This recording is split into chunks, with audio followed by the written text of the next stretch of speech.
Hola, hola. Ahí está.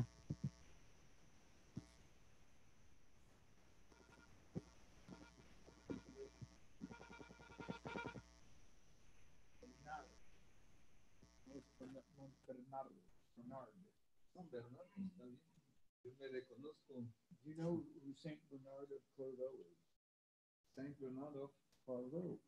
Yeah, he's my patron saint too. Yeah. You know what date? 1000. No, what date of the year? August 20th. Very good. You passed. No, I thought you asked me when he was born. No. Today. My saint's day. Empezamos. Bueno, buenos días, bienvenidos a los que estén conectados y Nada. No. Foro técnico sobre innovación en cadenas agrícolas y vamos a tratar de compartir algo de experiencias analizando las capacidades junto con Bernard Triomf, que me acompaña aquí en la mesa, y le paso la palabra a Lloyd Day, que nos hace el favor de inaugurarlo en nombre del instituto. Good morning. I will begin in Spanish and then I will change to English. This forum is part of the actions undertaken this year. Can you hear me? Yes? Okay. This is part of the actions undertaken this year under the innovation component of the flagship program on agriculture chains with the objective of providing elements that help to analyze and strengthen a capacity in the different chains.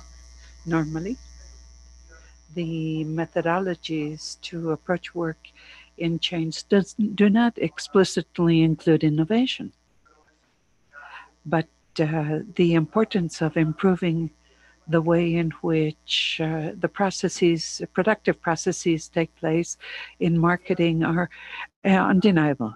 It is important to implement innovations throughout the different chain links. This work was undertaken by Bernard Triomf and Viviana Palmieri.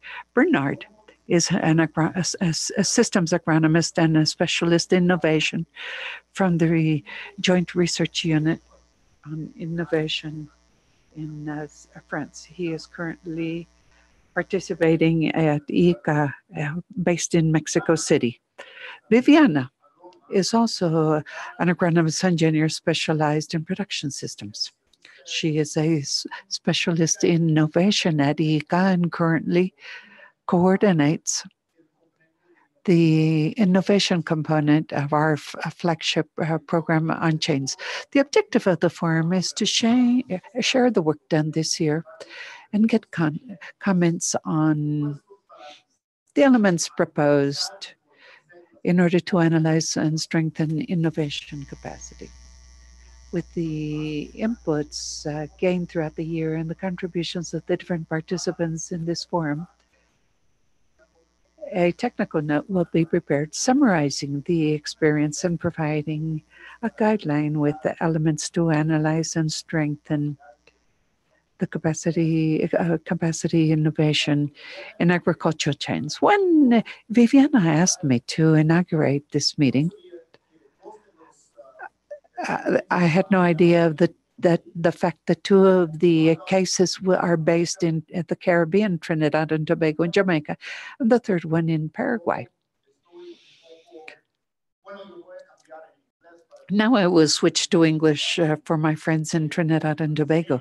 For my friends in Trinidad and Tobago, to congratulate them on beating my country, the United States of America, a country of 350 million people, who lost to your beautiful island of about 1 million people in the World Cup. But when I recently learned that Italy didn't make the World Cup, well, I guess we're in pretty good company. And then some of our colleagues in Chile, which is one of the best soccer teams in Latin America and just won the America's Cup or the Gold Cup here by a large margin over Argentina, another great soccer country that barely made the World Cup. I guess I will be okay with what happened. Good luck to France and Argentina and the rest of the countries. But we were just fighting about food security and innovation and all the things that we do here at ICA. And there's so much that we do. And there's so much excitement among the professionals. I'm looking at Guillermo and Orlando here. And we're about to transition to a new administration. Manuel Otero is going to be the new director general. And he, when he spoke to the executive committee in July, I believe was the speech, he talked about taking all the good that he's learned from the past administrations and hopefully taking all that and then bringing some of the new. And there's a lot of new. And I think one of the most important things, and that's the description of this foro, innovation is very important in agriculture. And where do we fit in ICA in disseminating innovation to the hemisphere?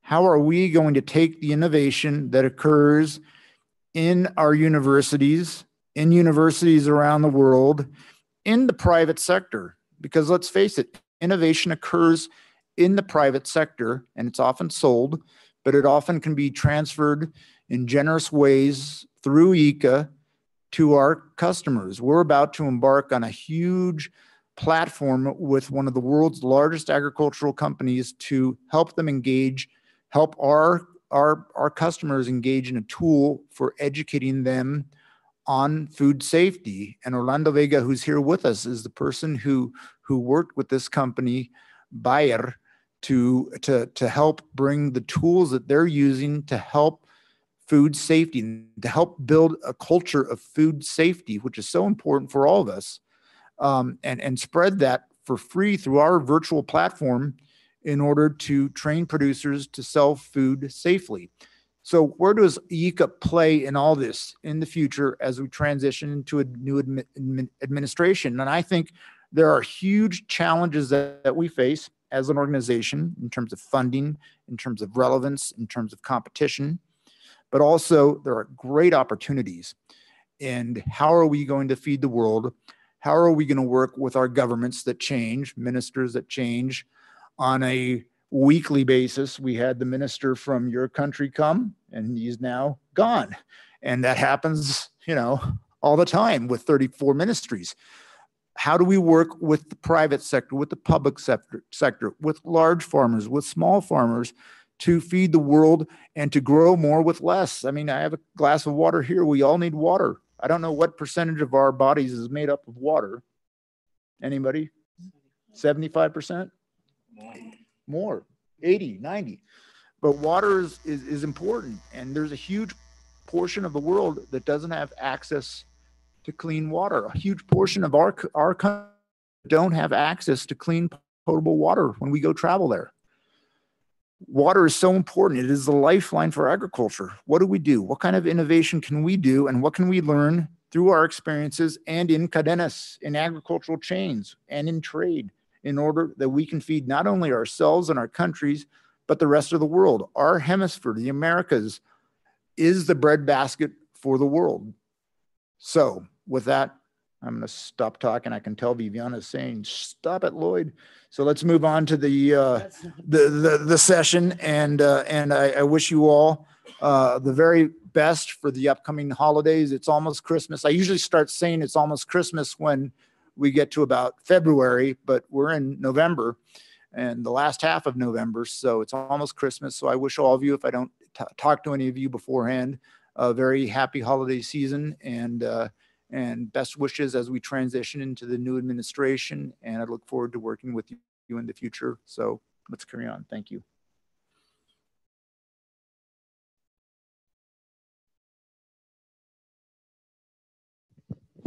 Muchas gracias, Lloyd. Thank you, Lloyd.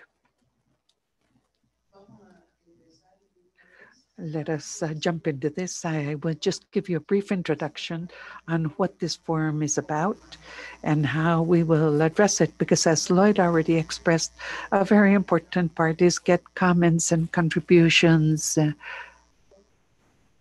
and anything you can that the participants can think of saying from their different countries to nurture the forthcoming process. Next slide, please.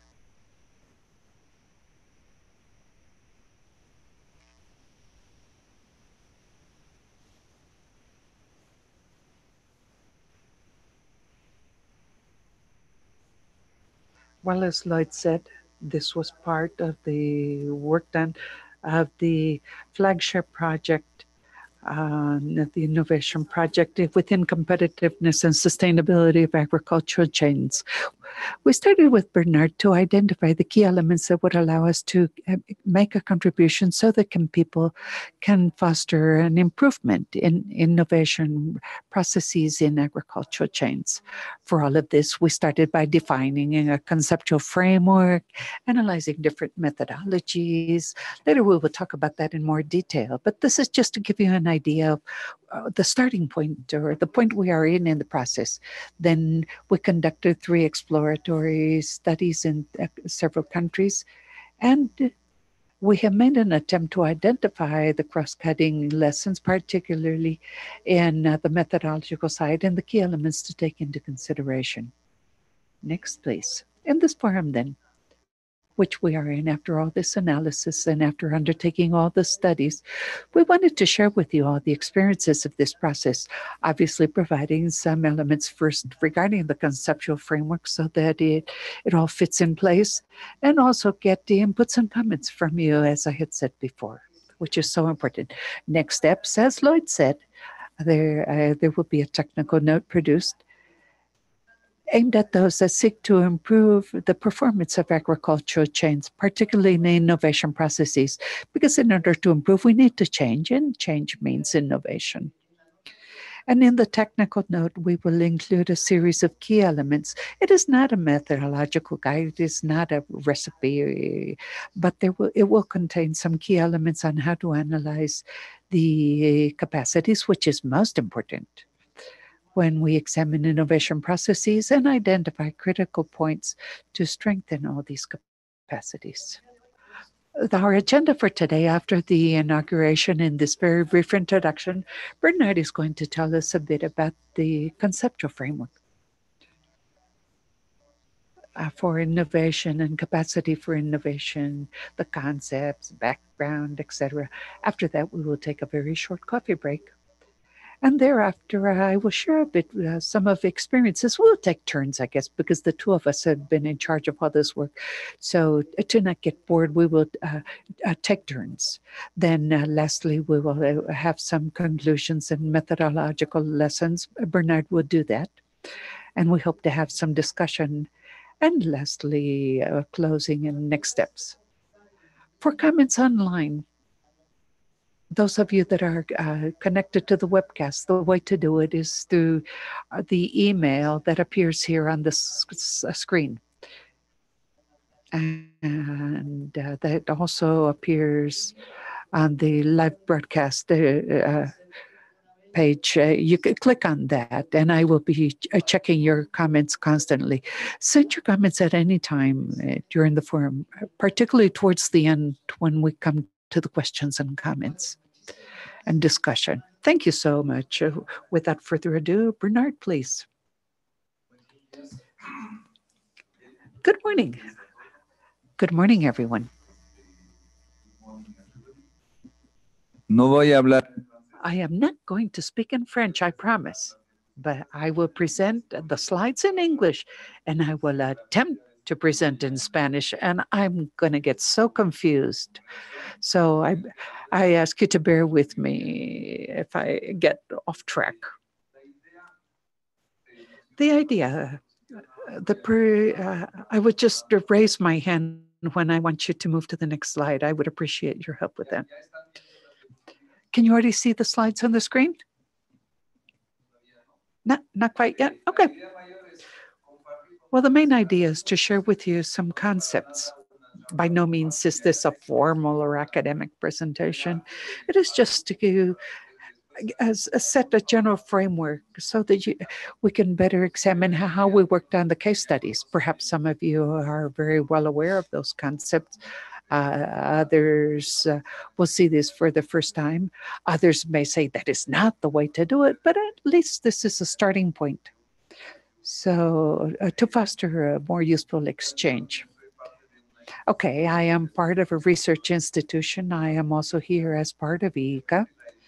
And the idea is that all these things, research and development, all of this is connected around the world innovation. So let us start. Allow me to share basically 4 ideas. What is innovation? And I am sure that some of you are already smiling. You know, this is a word that whoever, I mean, if someone uses it, it does not necessarily have the same concept as someone else has of innovation. What are the innovation processes and systems? What is the capacity to innovate? And how can we support innovation? As I said, this is not a deep academic presentation. This is just to give you a taste of these concepts. And I must apologize because we are not going to focus on value chains themselves. Value chains, yes. Huh? We're going to talk. Oh, agriculture chains. We're going to talk instead of innovation in a broader sense. And with the case studies, obviously, we are in chains. But the truth is, these are concepts that apply to any type of innovation. Hopefully, there will be some time to discuss and share experiences or doubts or questions. Welcome to this dialogue, even though it is via email.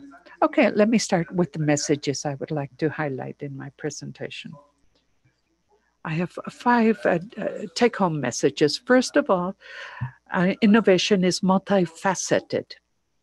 It is a very complex process that implies multiple stakeholders. It is not a linear process, very lengthy, and in fact quite messy, strongly influenced by the environment or the context. Innovation is not only defined by what happens inside or within, but also in the environment. So each stakeholder plays several roles. And these roles are normally complementary in innovation. To support innovation, we require some approaches that are flexible, adaptable, and participatory. And that also are suited. Oh God, I don't know how to say that in Spanish. So suited to each context, that are adequate or designed specifically for each context. So that is to say, we cannot have one single approach that will be valid for any situation. We'll always have to adapt. And one of the main objectives would be to strengthen the stakeholders' capability to innovate in the long term, and not just to develop technologies or certain specific types of technologies. So those would be my 5 take-home messages. You can go home now. I'm done. No. Very well. So let's give some more information on those points so that this discussion can actually be an efficient one. Okay, so innovation. Many of us, when we talk about innovation, we think about a new technology or a new product that will allow a number of users, maybe farmers, consumers, or anybody, to obtain benefits. What do we mean by benefits? That we mean to increase our production, to lower cost. As a consumer, you may have a more attractive product. This is what we call innovation for the most part. And if you look at the word innovation, it is usually used in many advertising campaigns. But this is what I really think it is. It's not just a technology or a product, but it's any new way of doing things that will allow you to bring about some benefits to users. So if there's no user, there's no innovation. So something just at a university or an experimental site, if it has no users, will then cannot be considered innovation. It can be technological, and there's lots of technological innovation. It can be organizational or institutional nature, and this has to do with policies and rules, and all of that can be innovation. So innovation is not only attached to technology, and that's the key message. And usually, it's not usually it's a mixed bag. It has a little bit of technology and a little bit of organizational nature and a little bit of institutional nature. So this is a mixed bag. So it's a mix of things. And something very important is that sometimes we think that it's the outcome, but it can also be the process itself leading to this outcome. So when we talk about innovation, all these things are included. And some of us might actually give it a very reduced meaning to this word, while it is actually a very wide word. And what is it not? Well, it is not just a simple invention of the private companies or sectors. They may actually try to convince us to buy this innovation. Well, it becomes innovation if we start using it, right? So, a few examples of innovation. And here, if it is used, a new variety or breed, if in case of animals, a new technique for pest management, or a system for a new cropping system, or a new rule for managing the irrigation turns, well, that might be a little bit different from another technology, a new farmer organization. And when I talk about new, I mean new or improved. It's not like you have to start from scratch every time. A new way of reaching the market, a new value chain because of a new demand by consumers. So maybe we can do something to respond to such demand.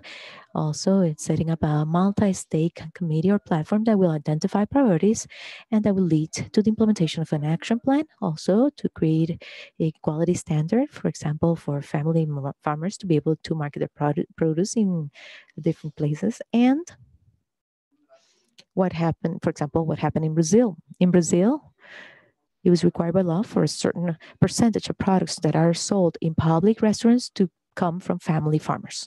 So this is a new law, and it's included in the wide definition that we're giving here. And so you probably know about innovation. We're talking about processes and systems, or innovation processes and systems. What do we mean? It's quite simple.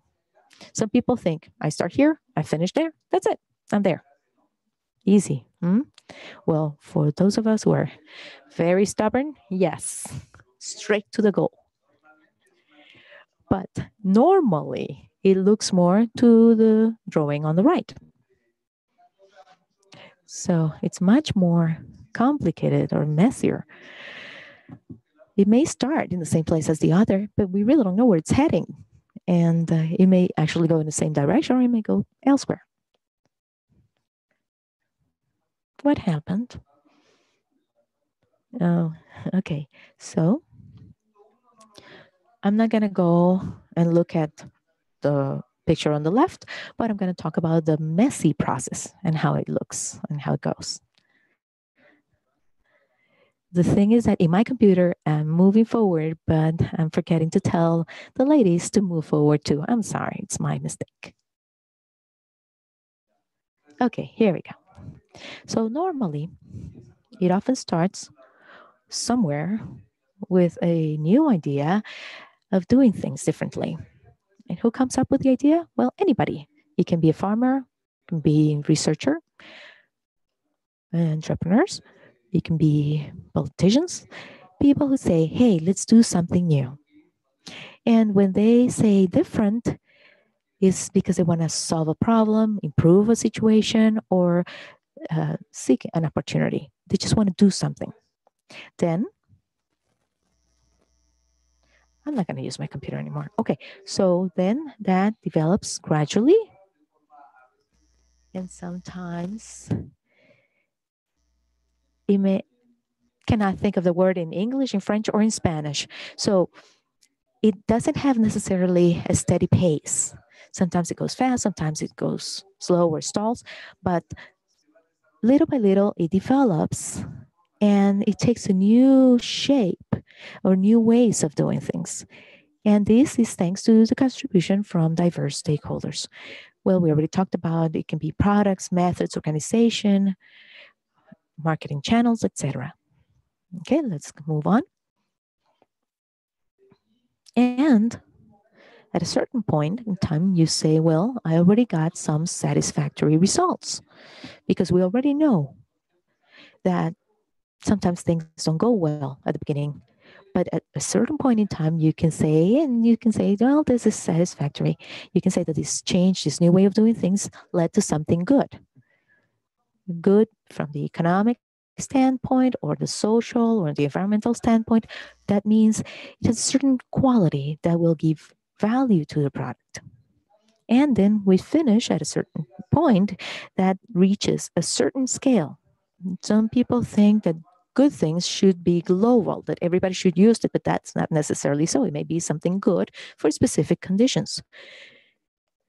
In the local, national, international levels, and it found its niche. So the scale is not necessarily something that is fixed for innovation. It depends on how we conceive it, who conceives it, and what's its purpose. Then it may have its own scale to say that it has actually reached each potential, like I said, local, national, or global level. Okay, so this was the process. Now, innovation system. I think I wrote it down in Spanish to remember that this is a network of organizations. This is a very good definition. There are other definitions, but I think this is a very concrete one. A network of organizations focused on giving social and economic uses to new products, new processes, and new forms of organization, together with the institutions and policies which affect each behavior and performance. So this is a definition, and I think you can see the difference in colors.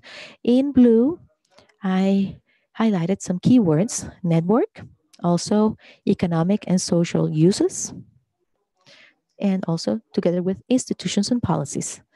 So this may be a little bit abstract, but maybe we can represent it in a different way. This is an easy way to visualize at a local, national level an innovation system. You can see the different stakeholders. We have the farmers, we have researchers, we have those who educate, extension, or exporters, those companies. We have a few organizations that will lead to relationships between different stakeholders. And outside, in the outside of the circle, you have consumers and you have other organizations. And then around all of this, we have the institutional environment, the policies. So I don't remember exactly what year this was developed, but let me give you another example. This is another way of looking at the different stakeholders. This is not as visual as the previous one, but this is more like boxes. So you can see that all these people are trying to work together in an innovation system within a certain environment. And the word environment, favorable environment, is usually used. And sometimes we don't have a favorable environment.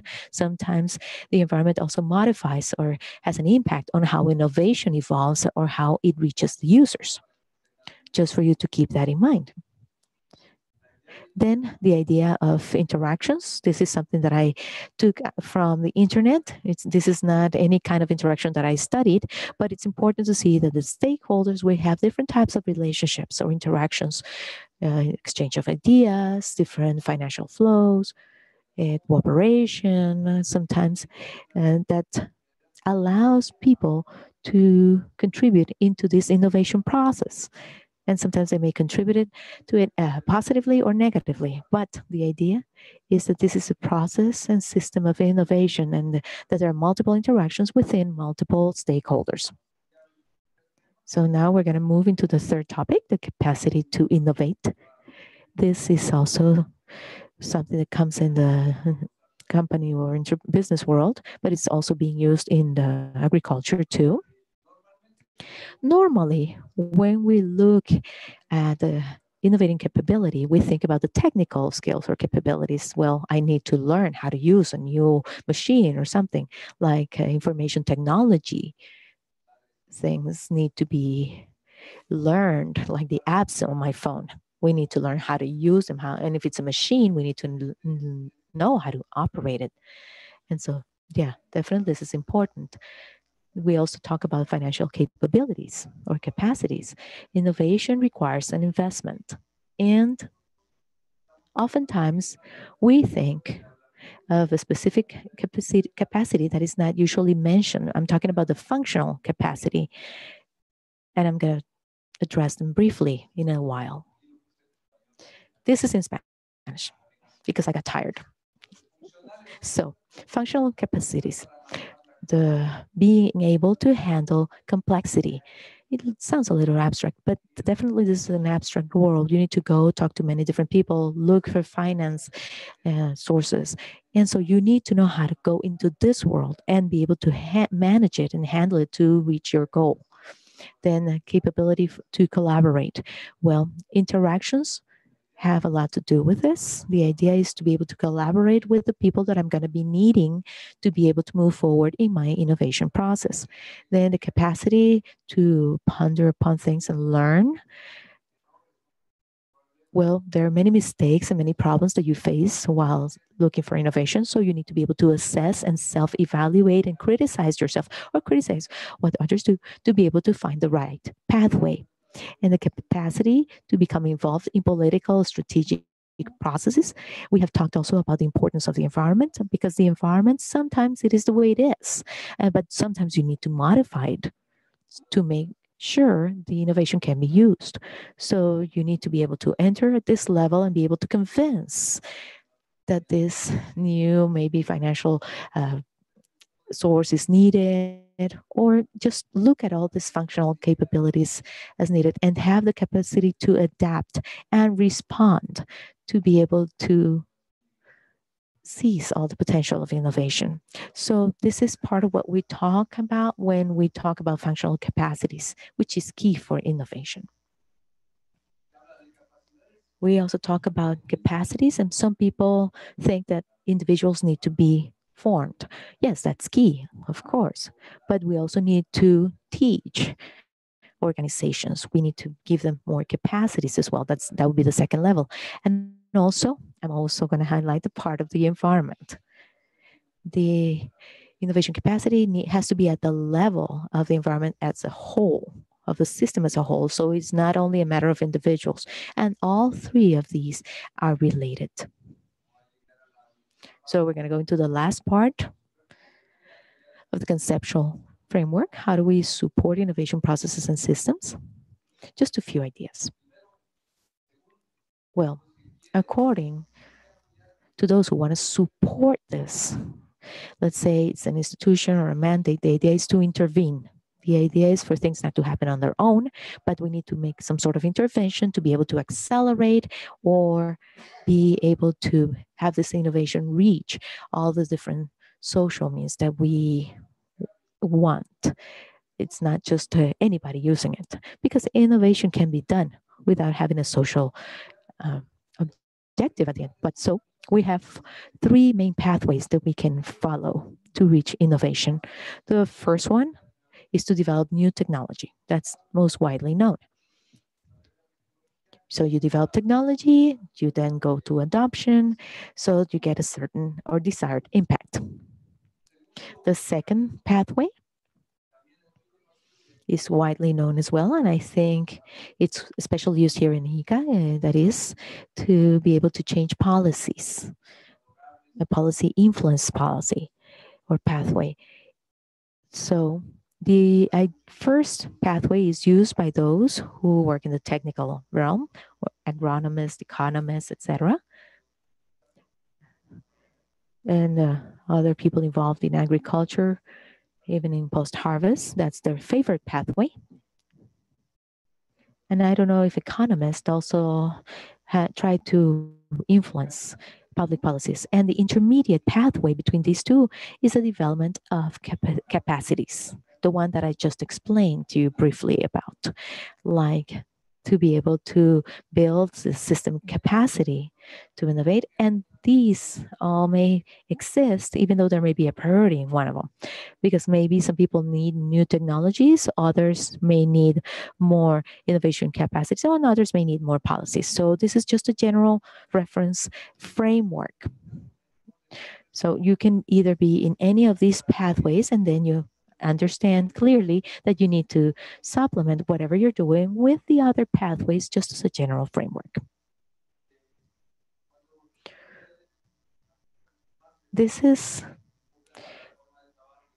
more aimed at how researchers work in trying to support innovation.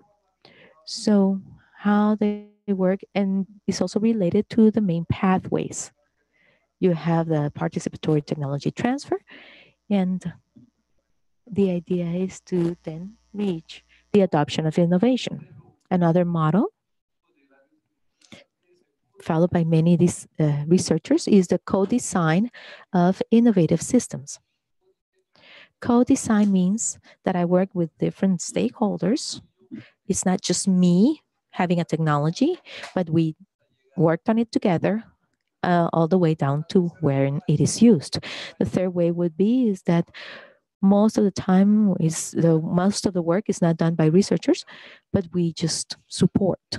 It's quite like accompanying a complex innovation. So we support from the outside. So our level of control is less. In the first one, you can see we have the plane, technology leaves, and then I'm just going to transfer it. In here, this is much more collective kind of construction. And then the end, the model that is being developed mainly by industries is open innovation, where it's when users who are very important in the conception of the solutions all give their input. Okay. So there are many different ways to support everything that we talked about, the participatory development.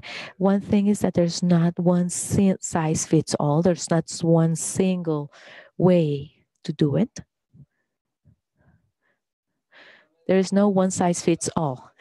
My English here is not clear. Sorry. So to have competencies from different areas because there are different disciplines that need to work together, then action research. The idea that we want to help or support, but sometimes innovation can also be done without formal support of institutions. Let's not forget about that.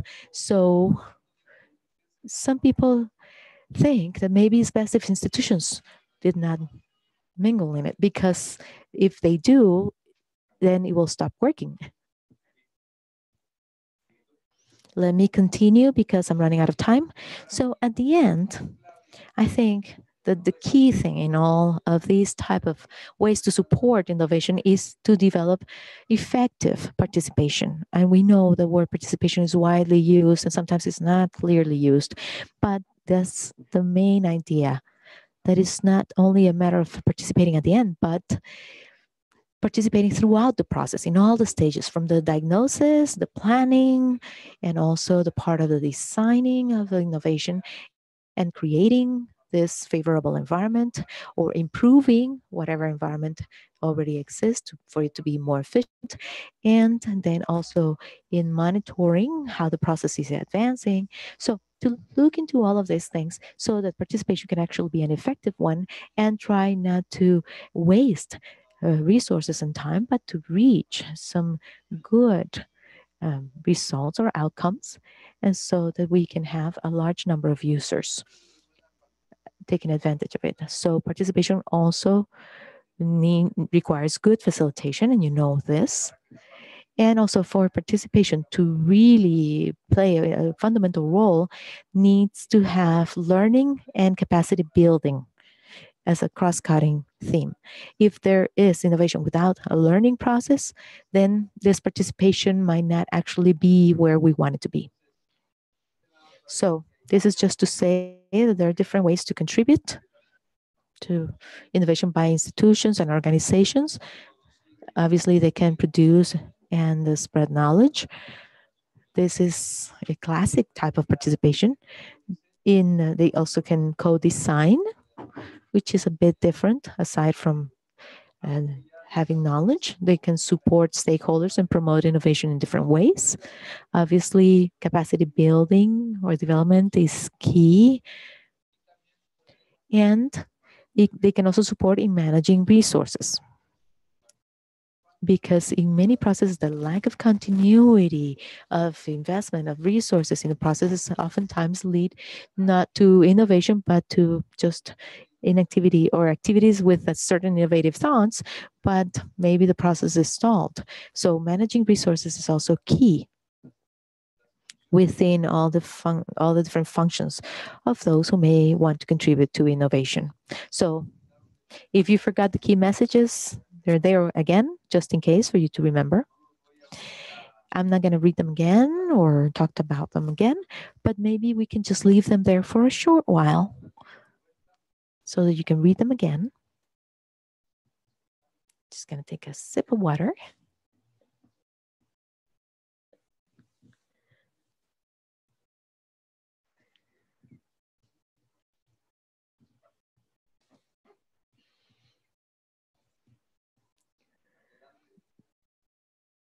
And that's it. Thank you.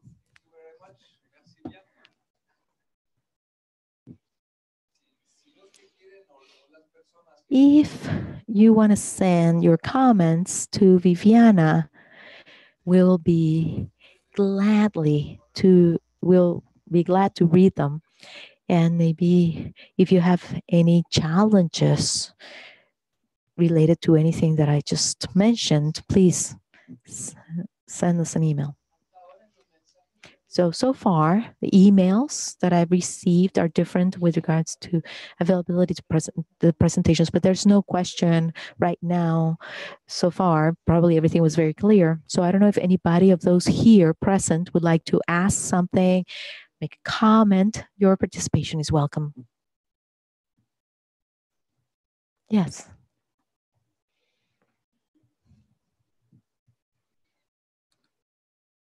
Thank you. Good morning. Bernard, I think your presentation was quite interesting. And there's one aspect that I would like to comment upon or maybe ask you about that has to do with the idea of the strategic decisions that are associated to innovation. Because either those who develop this, like as an organization, they usually think about it as something they have to do to attain their objective. And this idea of getting their objective, trying to develop cooperation areas, and it's an option. And also doing it on your own, it's another option, right?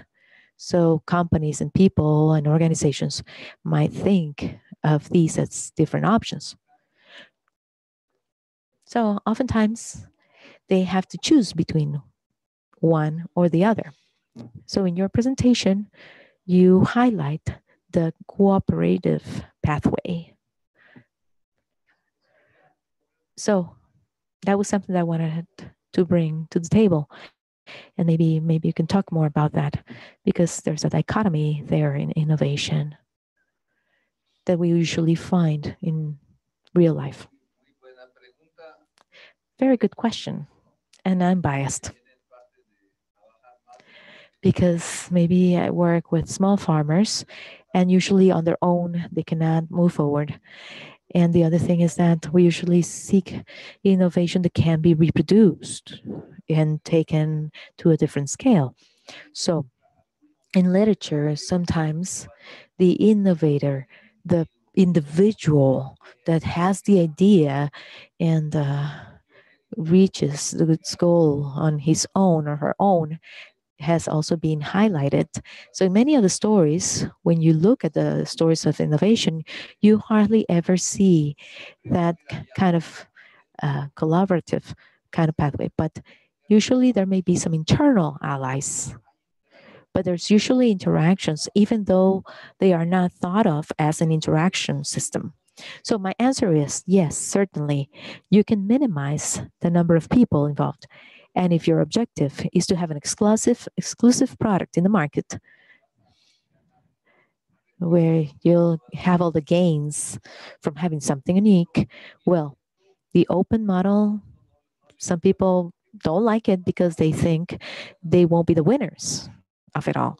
But the model, even in the industries that, there's less and less emphasis on patents and more in open innovation, because the idea is to have a heterogeneous group of people and ideas and competencies so that innovation can actually develop in a, I'm trying to find the right word, in a more beneficial way, I would say. So I feel like answering like maybe the competition between these two is not as strong because usually innovation stories involve interaction. And sometimes they're not orchestrated. Sometimes people look for alliances in a very specific way, but sometimes they're just done in an organic way between individuals. So did you understand my answer? Your face is telling me otherwise.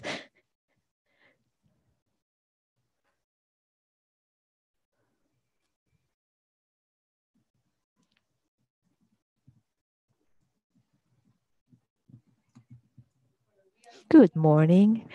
Thank you for your presentations. I would like to ask Bernard specifically about institutional innovation cases. How does that happen? Because we usually talk about financial aspects and technological aspects, but usually in institutions that process not so widely known. You talked about, for example, that law in Brazil about family farmers to have a certain access to restaurants. And so maybe you can tell us how we can attain those changes and those institutional innovations or policies.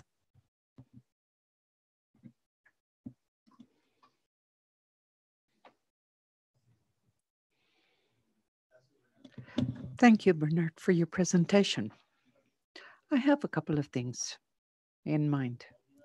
One is somewhat linked to what Nadia was saying on innovation and from the policy stance. But what I have seen, for example, is that private enterprise is the one that can make the changes the fastest. And I would like to break away with this concept of the institutional structure. You mentioned that in your presentations. One part is the law, the formal standard or rule, but then we have the other part, how the companies work day by day, how they develop their standards of behavior in the informal institutional structure. And that advances much faster than the formal institutional structure itself. Therefore, I believe, and this is where I would like perhaps a bit of clarification, when we develop innovation systems, part of the problem we could face is that we try to do a formal institutional structure training at a slower pace than the rest of the market. And what this does basically is delay the whole process and a whole chain, a whole sector. So I wanted your thoughts on that. And then I have another doubt. Perhaps the way I am approaching this could be helpful is how I see innovation in an agriculture chain. Perhaps, I don't know if the way I see it could help. In a chain, there are many actors that play different roles, very specific roles. But I believe very clearly in the presentation, you said if this new process or technology or organization is used, that use is the one that will determine whether this is innovation or not. Therefore, it is important to determine who the end user of that new innovation is, and then go backwards in the value chain. That is, how does a consumer want his product? For example, a square watermelon in Japan. How that has determined innovations for that product to change from a rounded watermelon to a square one. Am I reading that right? Because in chains, there is a whole change in paradigm, a paradigm shift, we've made a traditional effort to study the change all the way from input, production, transformation, output, and at least in most of the agriculture chains, we see the consumer is the one that determines how we need to adjust the chain backwards.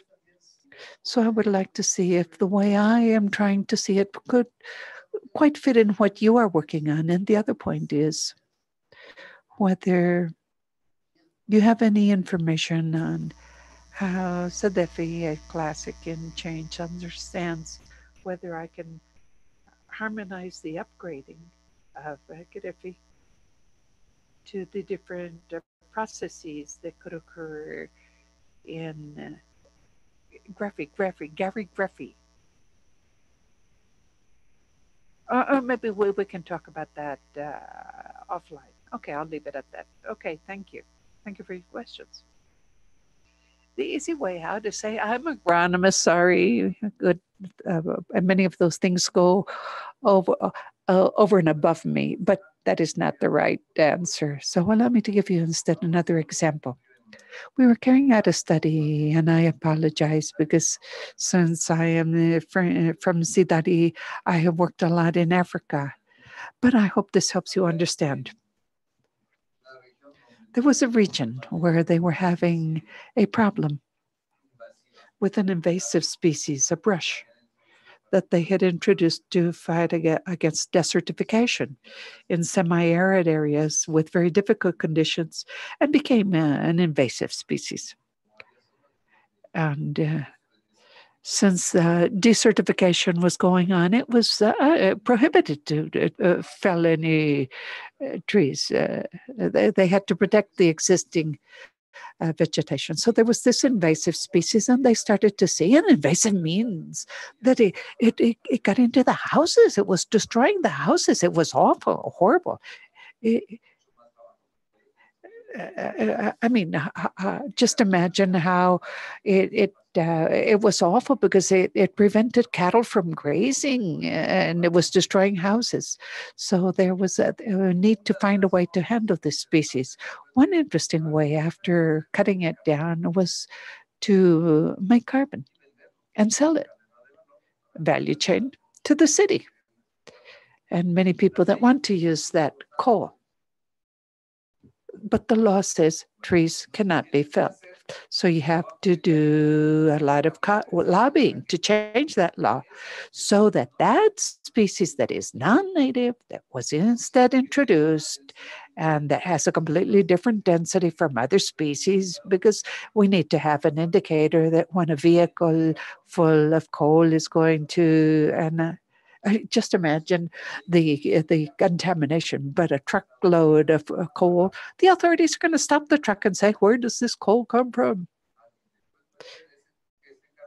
And then they can say, okay, that if they can demonstrate it comes from an invasive species, then they can continue transporting it. So that is a whole change in laws. With the best of intention to protect the environment, aiming at protecting against deforestation, they ended up having to change that law to allow that innovation to advance. That is just an example, but a lot of this is lobbying, have a lot of influence and leverage to work with those that draft laws and working on how to do things. Private enterprise obviously can advance a lot faster there. And many farmers, in fact, themselves do things that an institutional environment cannot even consider. I wonder whether any of you have heard, there's a Dutch researcher, Hills, that has worked on the niche concept and transitions. There are always people that amongst them do things that change the way in which things happen.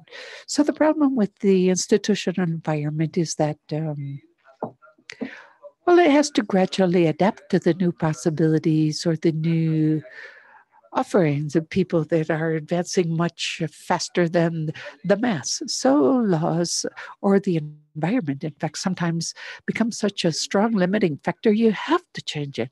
But oftentimes we very well know that you just come across ladders and hurdles. You want to adjust one thing, and all of a sudden, you have to think of the degrees of freedom you have to provide for the future, so that you're not always one step behind of everyone else. So for me, it is normal that there be this disconnect, but this disconnect should not become a crisis every time a step forward has to be taken. But for me, it is not a problem to see people that are advancing at a faster pace. That is nature, I would say. That is the nature of the institutional environment. And the nature of more individual initiatives or enterprise initiatives that can advance much faster. Because changing laws, we very well know how difficult it is.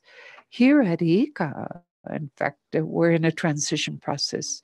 Those things cannot happen overnight.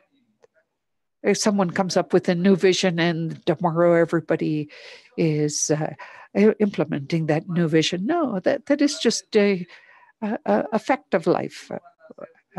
We need to have laws that do not become obsolete too fast to enable these changes that are low signals of new directions society is taking. And then the last point on consumers, you are absolutely right. I, as an agronomist, was raised in a culture where production is much more important than what comes later. So in a change, we're not only talking about innovation and the product that reaches consumers, it could be the relationship among participants, the value between intermediaries and producers. Throughout the whole process, there are ways to produce less waste in different phases. There could be innovations that are not directly related to what consumers want or asking for. But the consumer, yes, is a key player. So how to send that signal from the market or the consumer throughout to all elements in the chain? Well, that is a central concern that has to be always taken into consideration. My graphs with the innovation system, where these at the center we see the grower, the producer. That was the first one I showed, and the consumer was somewhat lagging. He was out on the outer edge. Perhaps we need to draw it somewhat differently. There is no contradiction, though.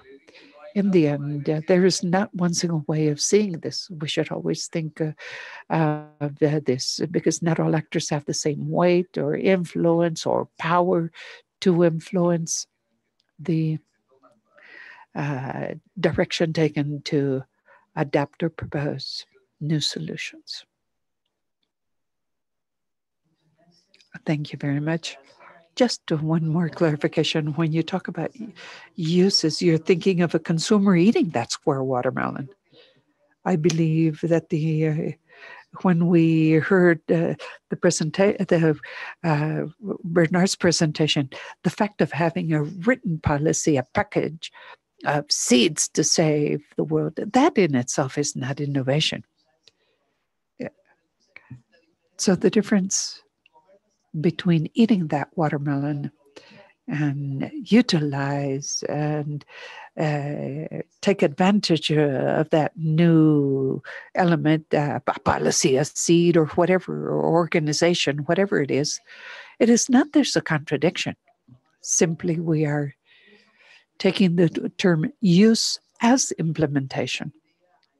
It is not just an idea in isolation or just throwing out a book because that is going to save the world. No. Once it is appropriate, it becomes part of knowledge and know-how. People change the way they're doing things. And that is where we consider it innovation. I guess that is a clarification between both. I don't know if it was Steve Jobs that said that in one out of 100 ideas that Apple had to reach the market, only one applied. We should never forget that many of our innovation ideas will never be of use. This telephone, which is a Steve Jobs innovation, will not work right across the street from Steve Jobs' home in Palo Alto. people do not want the antennas in my backyard. So sometimes some want innovation, it works very well, and everybody wants it, but there are consequences also of that innovation. People are wondering what will happen with that. I found your presentation very interesting. Well, thank you all very much. Let us take some 10 minutes for our coffee break and then continue with the rest. Perhaps some of these experiences may be of great help.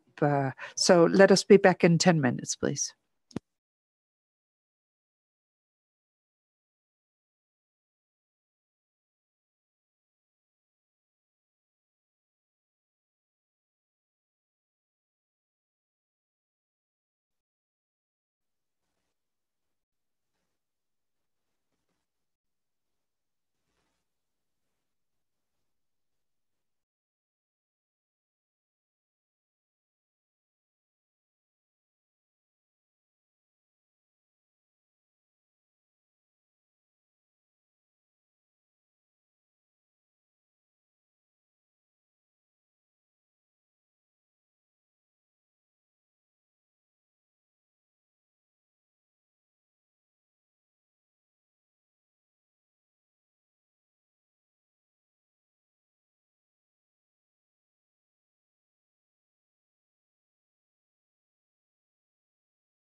Sí, si quieren.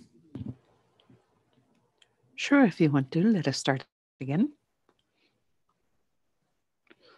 Maybe we can even finish a bit earlier.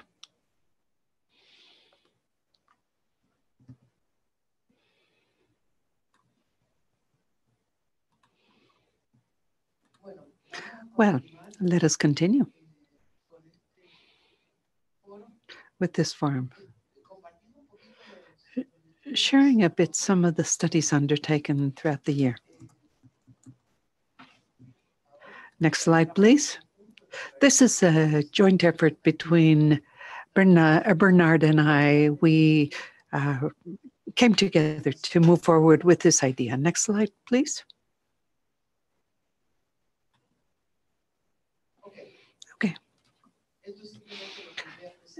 This is a summary of what I will present. The different steps followed or prior review, interviews with the different stakeholders, a restitution workshop, and the chains we worked in this year.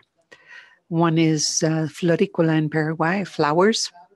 One dairy goats in Trinidad and Tobago, and yams in Jamaica, or sweet potatoes in Jamaica. The first step was a prior review. First of all, to reach an agreement on a conceptual framework. Some of this was presented by Bernard a moment ago. But trying to examine basically the experiences that existed and analyzing or somehow studying the ability for innovation in agriculture systems, how to measure that, how to evaluate it, how to take its temperature, and how to improve it, in fact. So we tried to identify methodologies and indicators that we believed were promising. And in our case, it was very important to try to adapt this to the possibilities and conditions of the place. Some of the methodologies Bernard presented, and you will be able to see this later. They make reference to the Tropical Agriculture Platform, and some studies including a lot of time and money and requiring a lot of follow-up. Oftentimes, that really does not adjust to our limitations. In fact, even at ICA, or the limitations of the people, that could be those that take advantage of all this process. In any of our countries, there's not going to be a whole army of people for a long time to analyze all the innovation capacities in a chain. So this was basically about adapting it to the conditions and possibilities within Latin America and the Caribbean, provided obviously there are initial resources. Oh, this skipped all the way to the end. Oh, sorry. Oh, what a mess.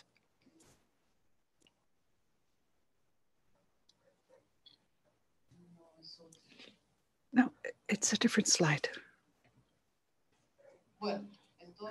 Well, anyway, we adjusted it to turn it into something we could handle, I guess, in a day, in a matter of a week, 3 or 4 days, 1 or 2 people working on it, and the steps to follow.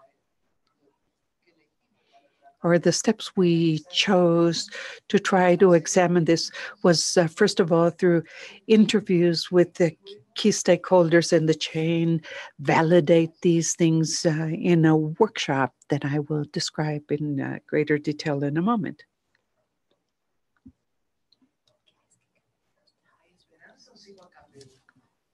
I'll just continue.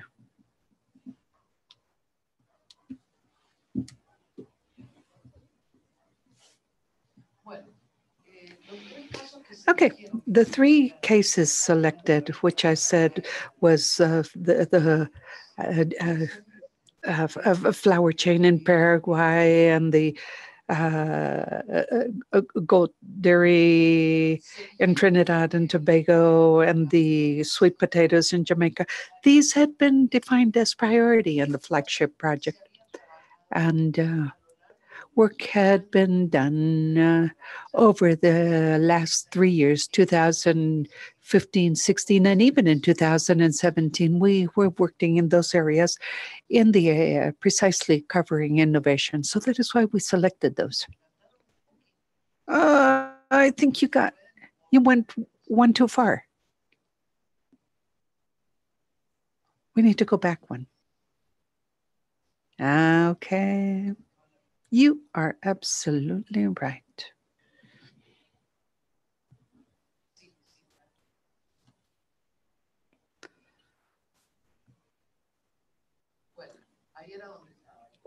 Okay, this is what I was explaining right now, why we selected those three cases, and I will share some of the results obtained. Now we can move to the next slide.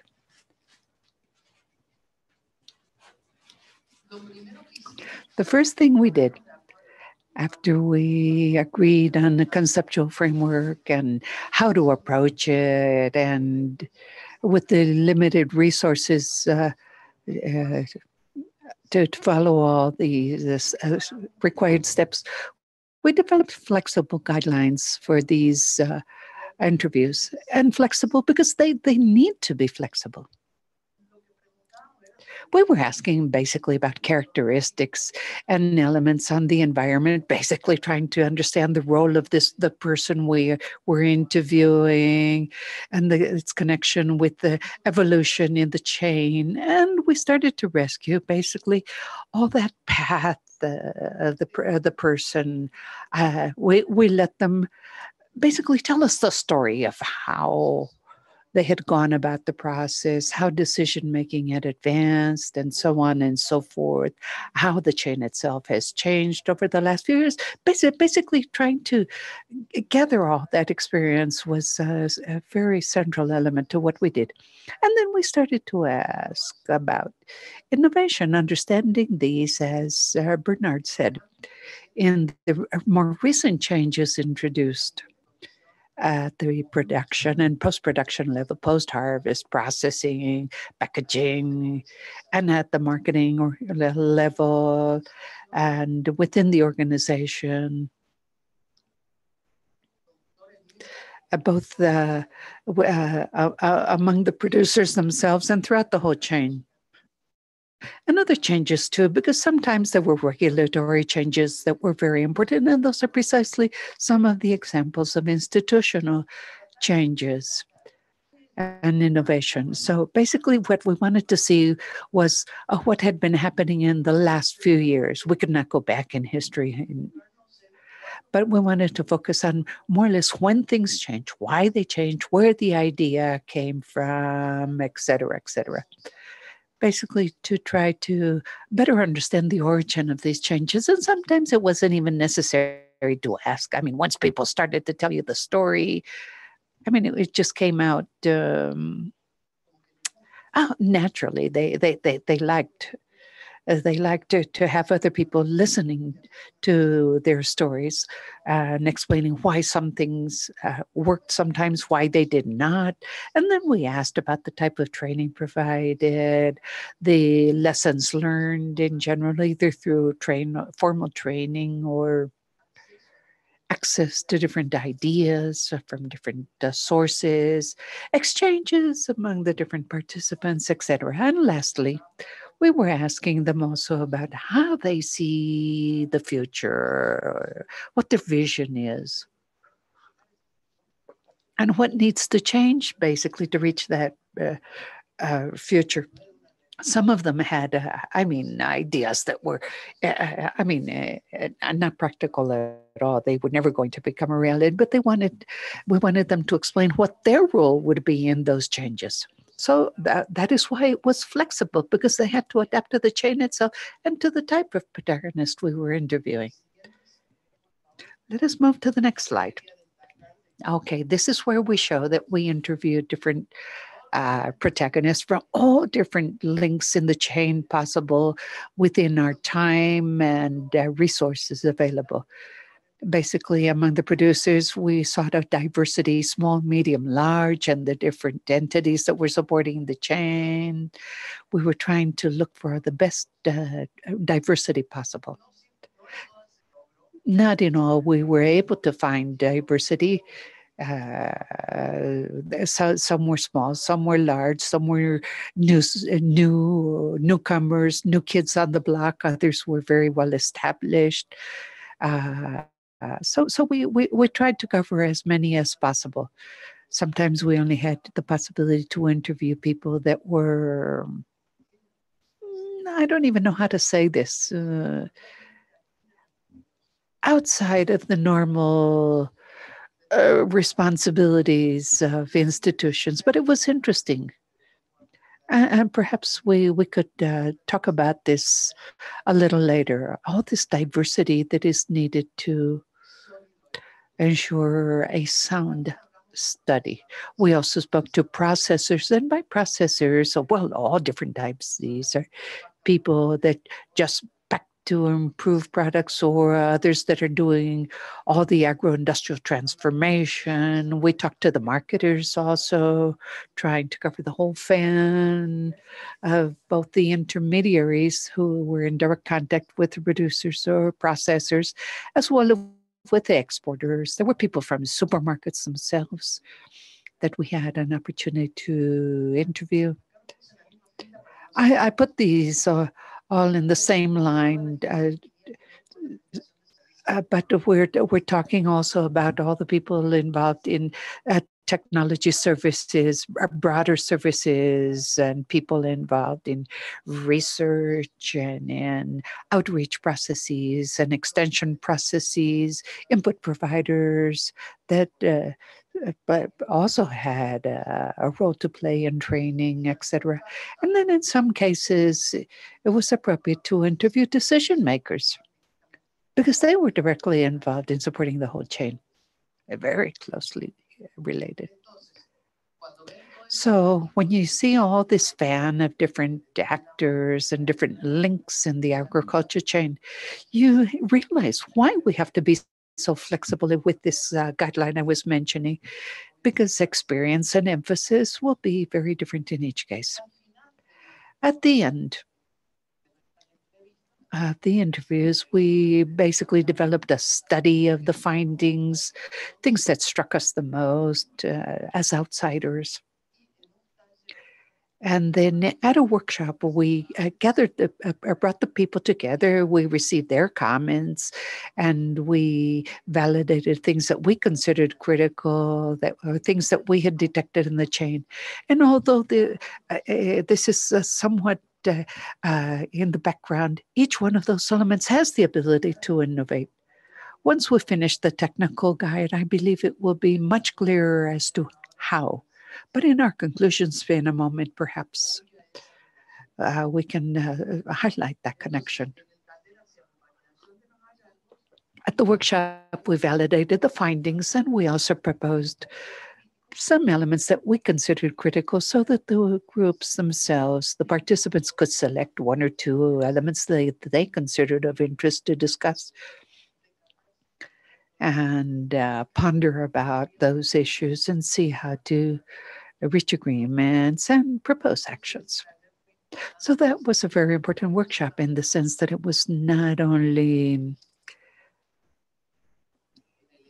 our interest in the study, that they validate our things. No, but in all three cases we had, or at least in two of them, it was very useful to organize the chain itself. Because that was all part of the chain in which we organized these activities.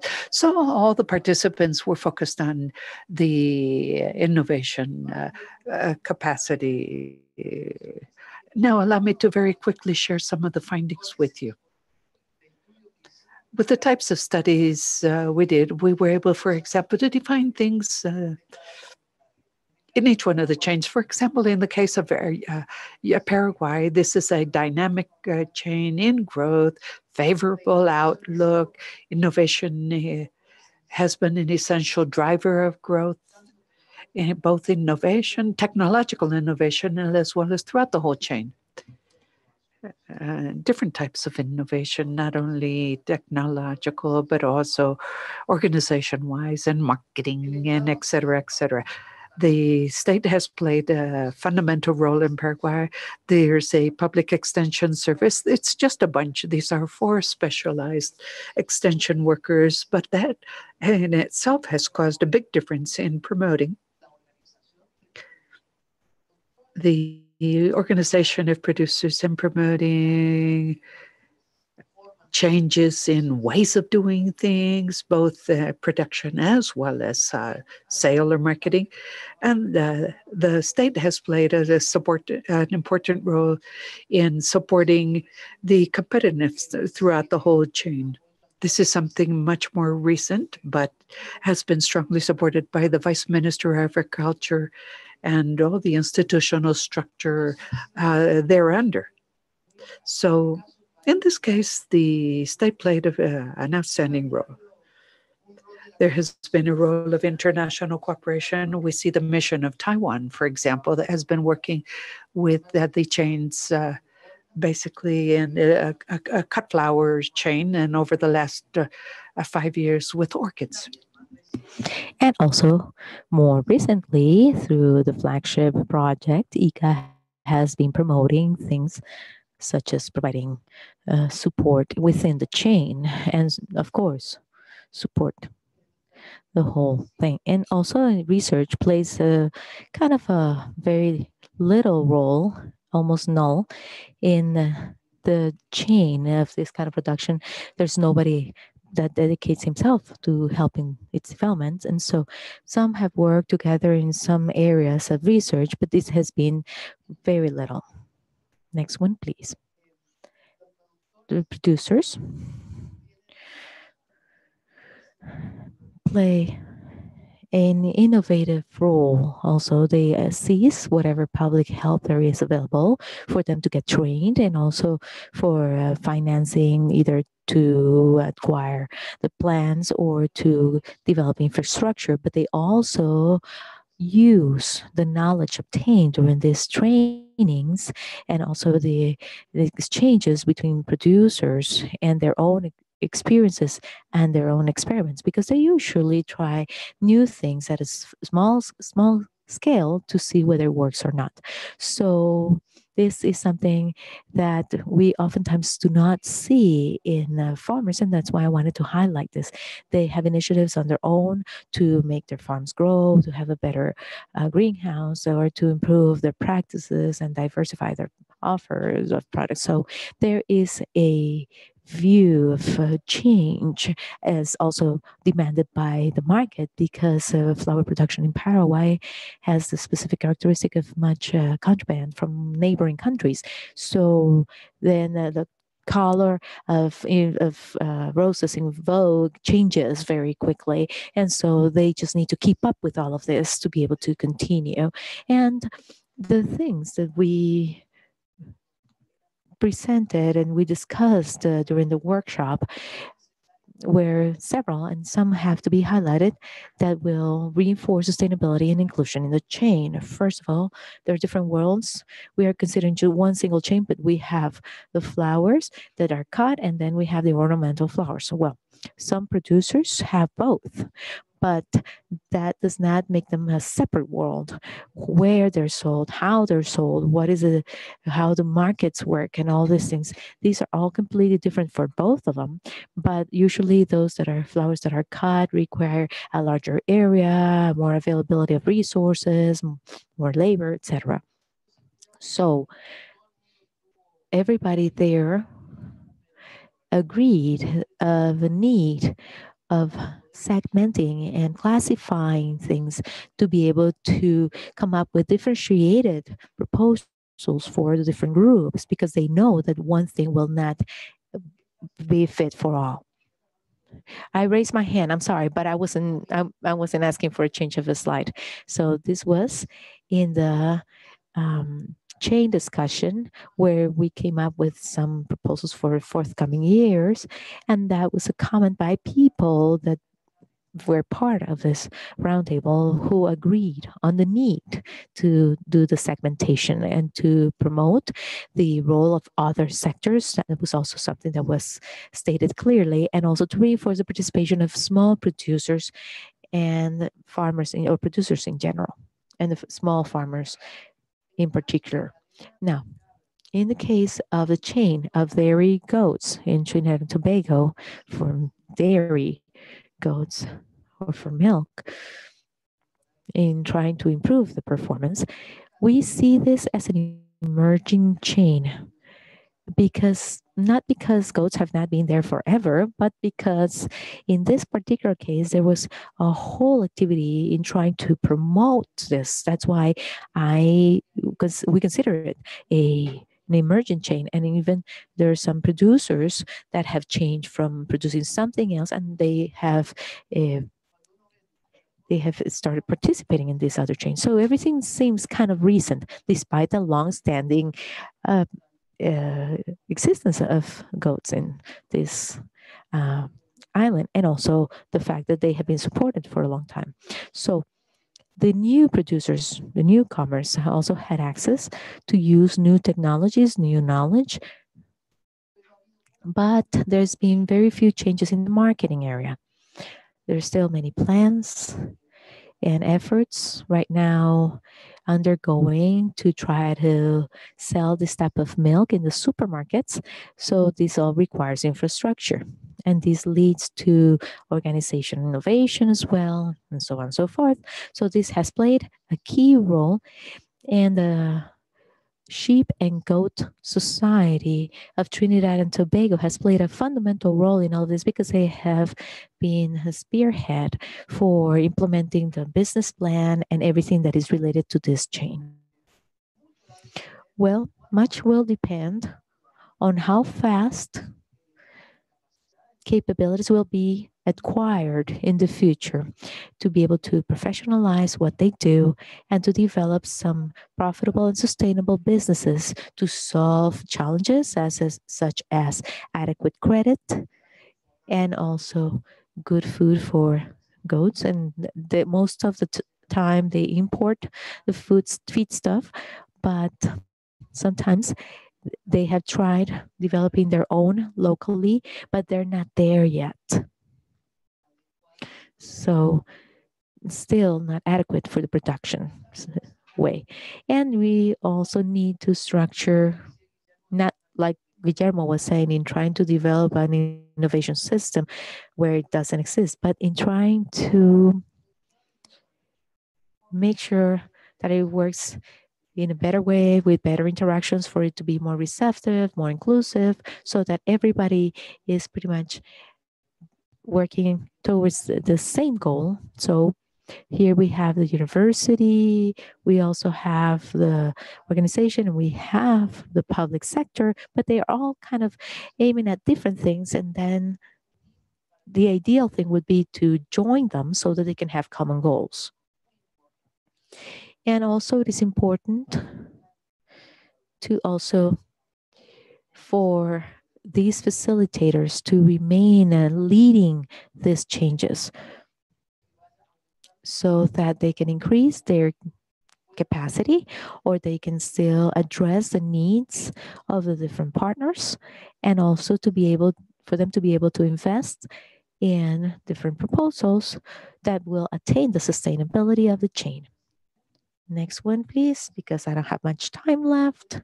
So in the case of yam in Jamaica, this is a different kind of case. That's why it's so interesting. I wanted to present these three cases to you. This is a traditional crop.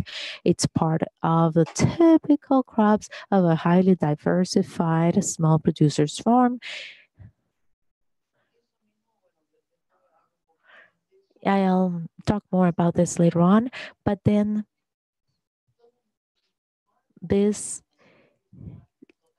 have a whole different framework in terms of their capability to innovate when compared to other things, especially when looking at the market demands and all. So the typical components are present, but in minimal quantities. One station per parish.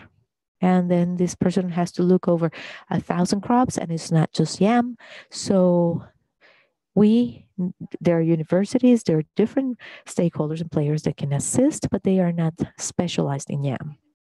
There is a potential for it to become a much more important thing. And that was something that was agreed upon by all those present there.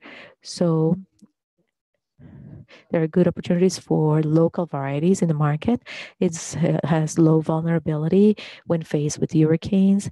It has some good nutritional characteristics for food security, and then it will lead to be able to sell more those characteristics, and also possibilities for to add value.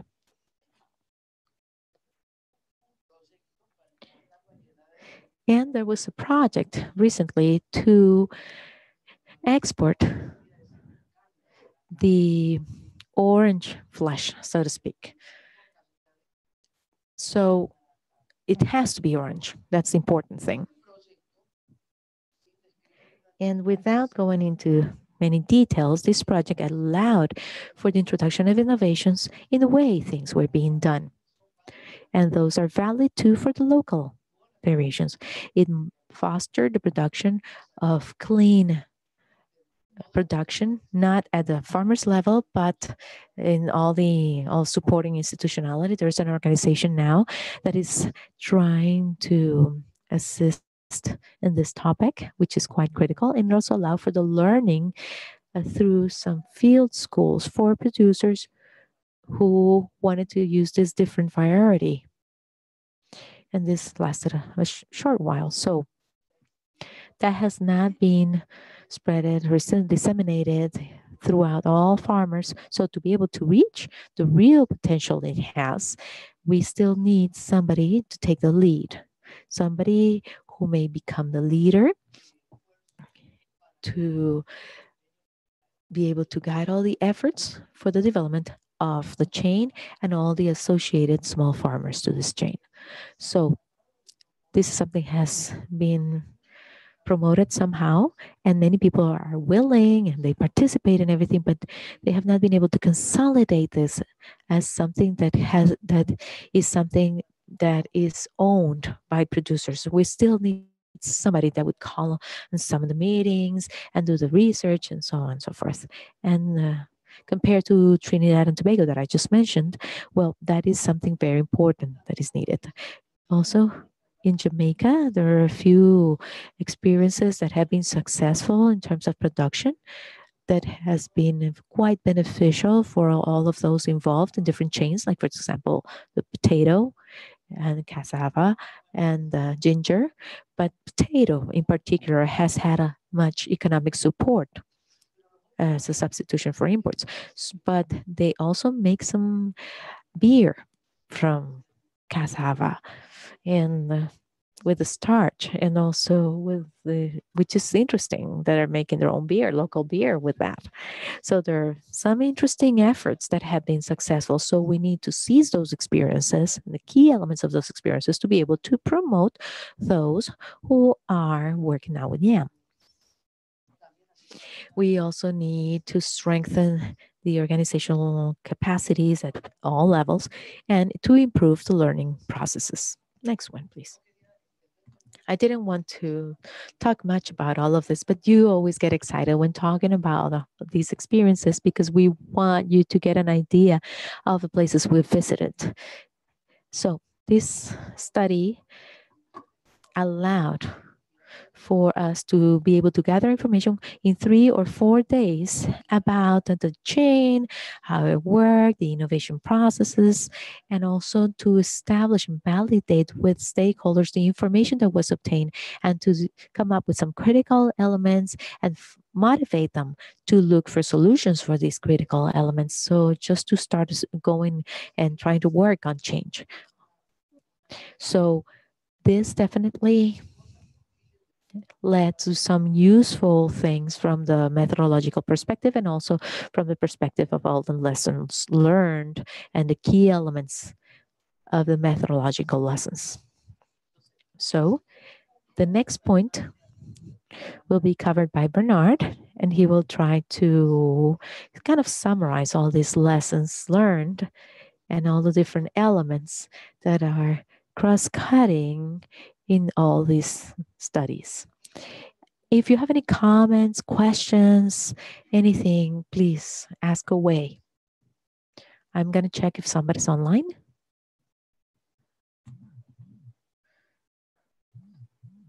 Yes, Fernando.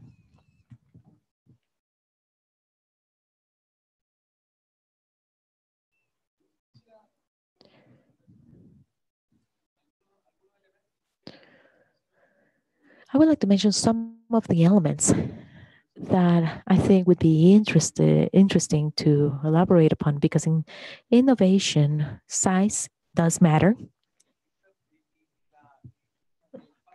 And also, the area where this chains develop is also important. So I would like to gather information with regards to the size of this network and how dense these conglomerates were, and if you have any information about that, because that might actually explain their performance. And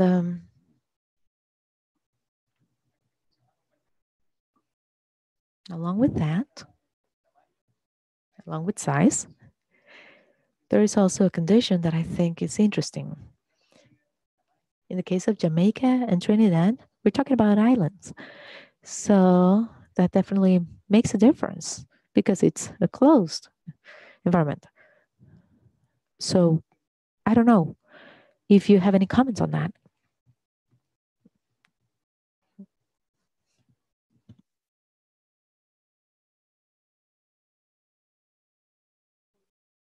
Thank you, Fernando, for your questions.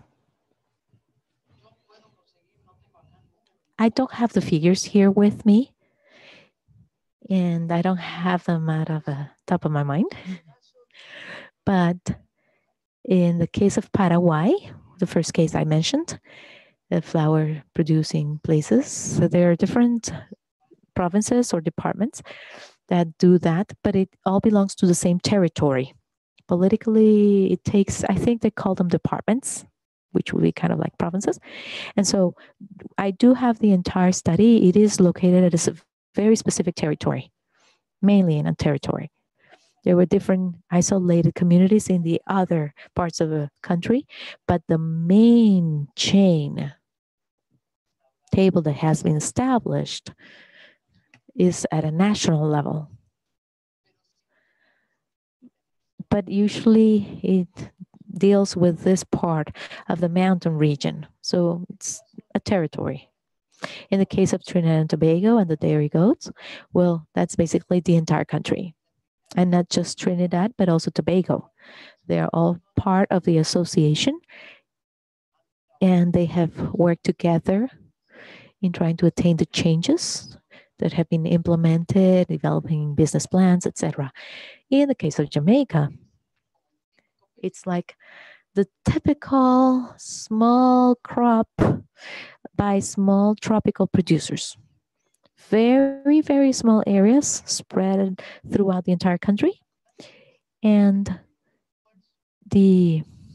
whenever this project was tried to be developed, which was a yam with an orange pulp, well, there's a part called the sweet potato belt in Jamaica, which is a very localized area where you have most production located. So the three cases are quite different. One is at a national level, the other one is in very small bits and pieces, and the other one is even more localized at a certain territory. So we never thought about having the criteria of them being in a territory for them to be included in a chain in the long term. I don't know if that helps you with regards to your question. Well, let me add something to that. I see these are chains that have very few stakeholders. Paraguay has two. We talk about a flower producing chain, but we just have the two, the cotton flowers, and those are very few producers. And then we have the ornamental. That ornamental is more traditional, and then we have hundreds. But at this point, efforts are pretty much aimed at the flowers to be cut. So these are people who know each other. They may even be related. They may exchange information. So it is very few people. So, and then the dairy goat, aside from the traditional goat, that is not reaching the market in the urban region. Well, we have a few producers, 2 or 3 dozens of people involved. So still, we're talking about a few people. And they probably know each other. But we also have some new stakeholders coming in because this is a non-traditional activity. So it's different from Jamaica. So the island effect in Trinidad and Tobago, well, yes, that is something strong because when you come to the supermarket with milk, you're usually competing against imported milk. That is quite expensive. So these are markets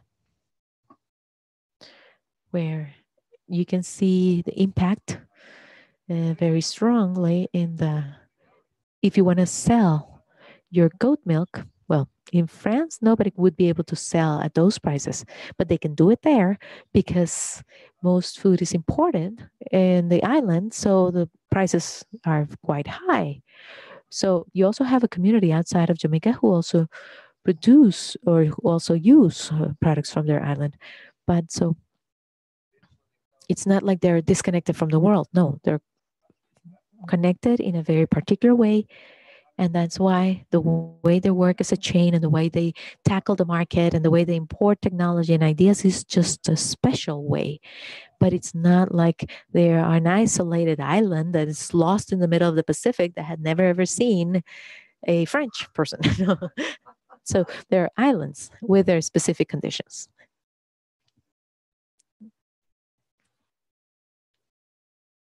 Excuse me, the microphone is not being used. So the other case would be the part of demand of specialty markets where you have migrants kind of longing for the products. And so that leads to a certain demand for a certain specific product, and that might foster or drive the production when trying to develop this innovation. Now, in the long run, were you able to measure some sort of performance? What would be the effect of the size of the territory in terms of performance of the system on what would be the innovation generated there? The answer is no, not in a study. We didn't do that. Definitely not. Oh, I also forget to mention the island effect. In the Caribbean, that is also particular. Of course, there are islands.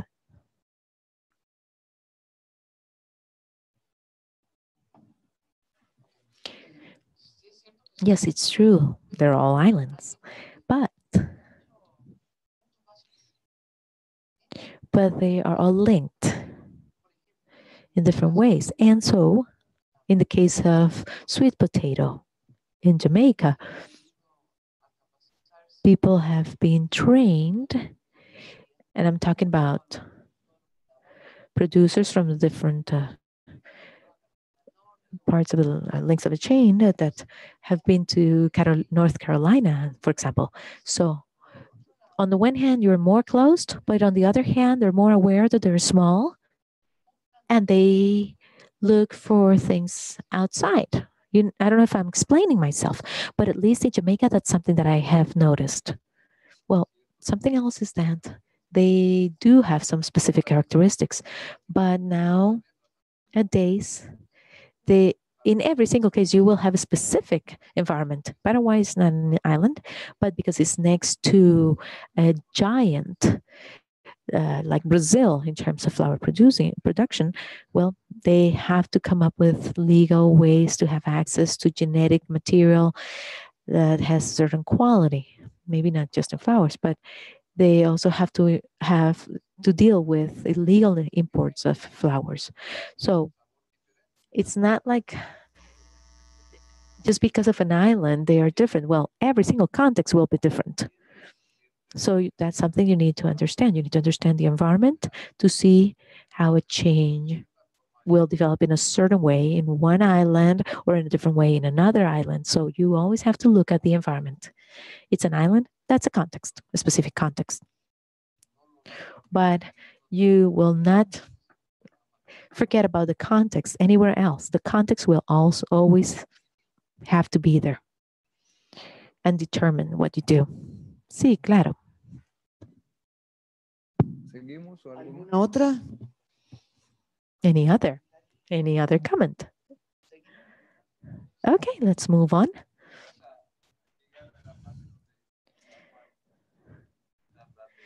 So let's try to review the conclusions, the lessons, and hopefully we'll have some time to discuss in a more general way.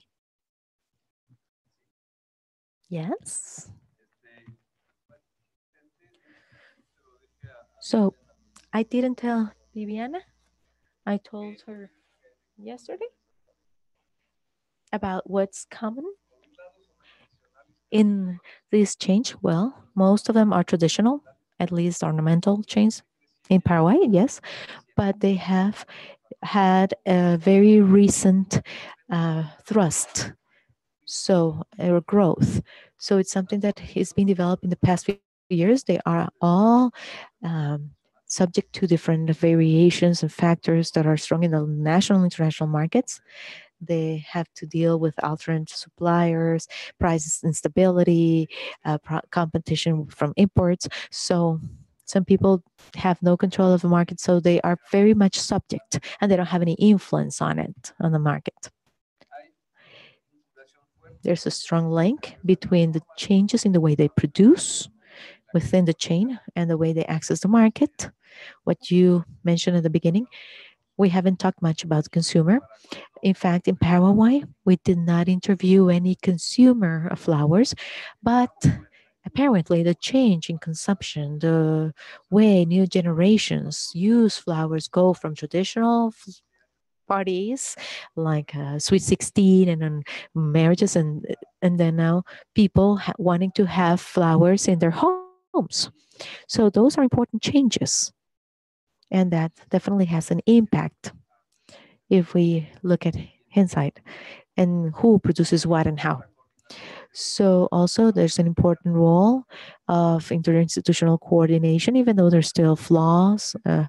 But apparently, this is what will lead to development and moving forward and fostering change. And we have seen in the three cases a strong dependence on public action, access to information, technology, financing, coordination. And so, in the vocabulary that sometimes is used in the World Bank, these are orchestrated ways to move forward. It's not spontaneous innovation by stakeholders who just do whatever they can to move forward.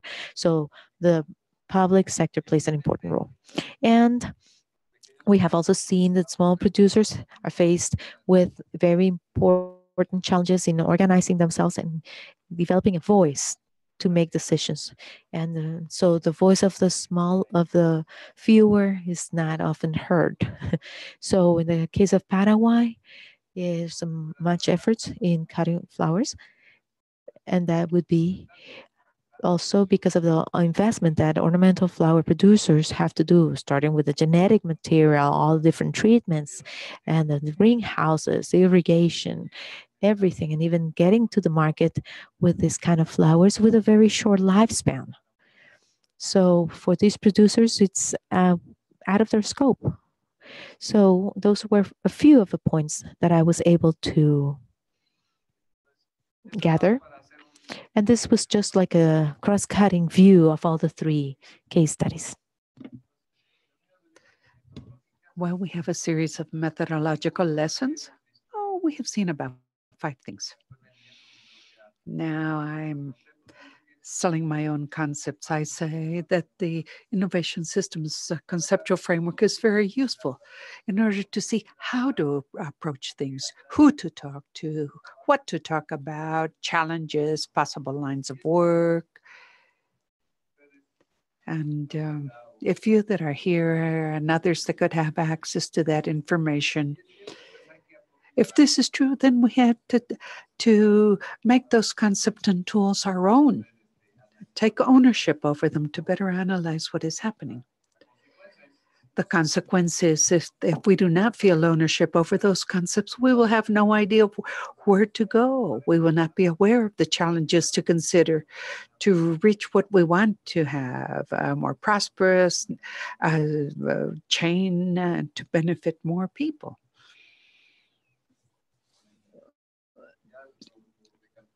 And this is something that Viviana highlighted, and I will not repeat it, the diversity of experiences and views. And this should not limit our ability to listen to other actors that are closer to official institutions.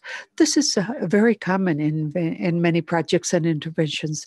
There are usually a few. There's a movie called Casablanca where, remember the end of Casablanca where they say round of the usual suspects? The same people always talking.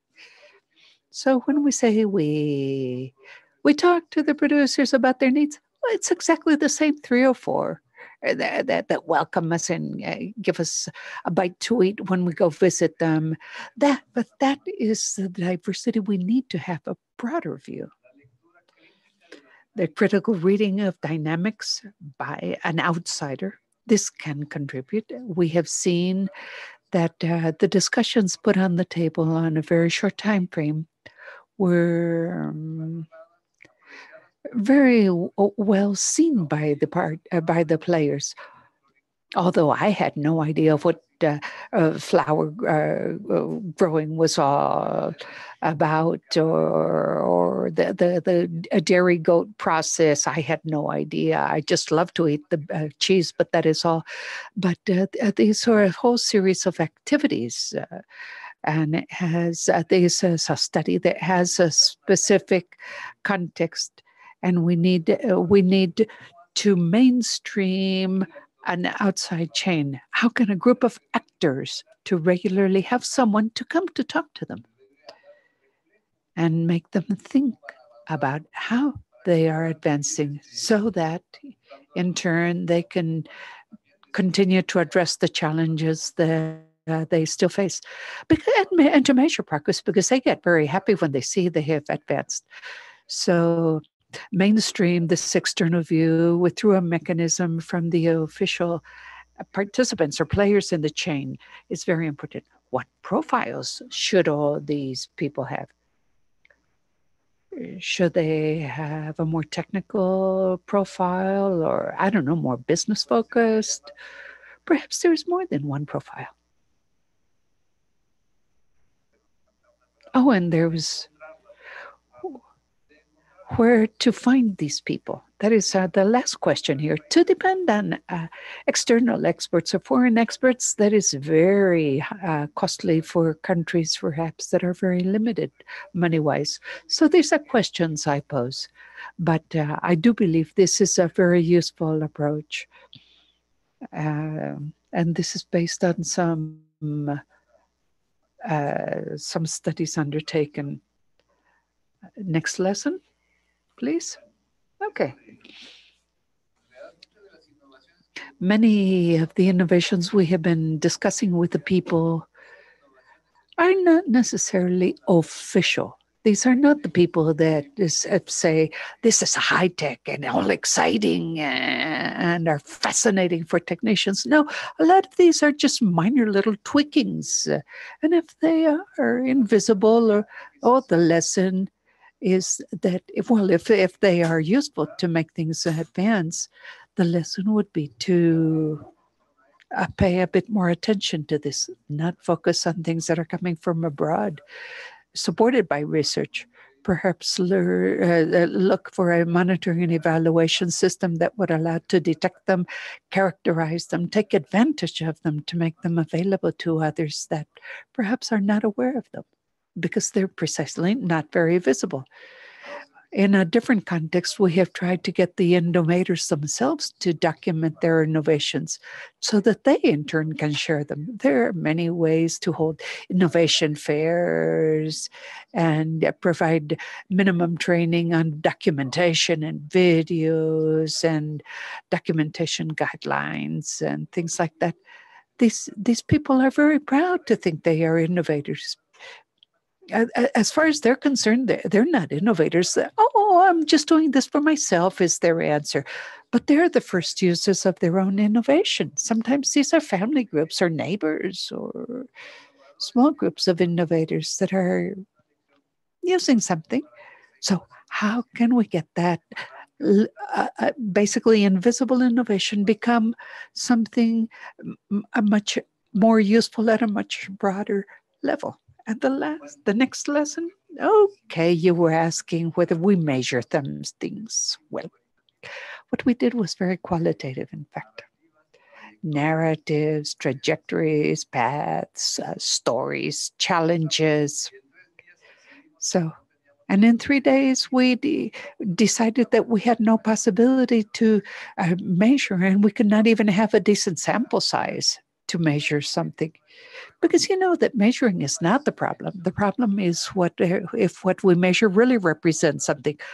Let's see, what is your income? Okay, I can ask the three of you for your income, and we average that out. And no, that is not the way to do it. We need to have more quantitative, more statistical indicators. And we have to help ensure that the public sector adopts something like this. We should not fear the qualitative and supplement it with many other steps. I'm not even using figures. I believe science is much stronger than figures. If you tell me a story about Joe that this or that or the other, or that will not be as credible. It is necessary to not blindly copy what is used in other concepts. It is necessary to analyze this. We should not be rigid. The closed questionnaires that we applied in San Jose will be should not be necessarily adopted as such in 10 different other countries. Or if someone says, I have a best practices guide, let us use this in the rest of the world. No, all these things must be adapted to the context. Oh, one more. Okay, this is basically a discussion slide. And with this, and I don't even think we need to discuss what is on this slide anyway. But these are 4 things. I wonder whether we will even have any time. But how can we ensure that actors in the change are much more autonomous and less reliant on external interventions?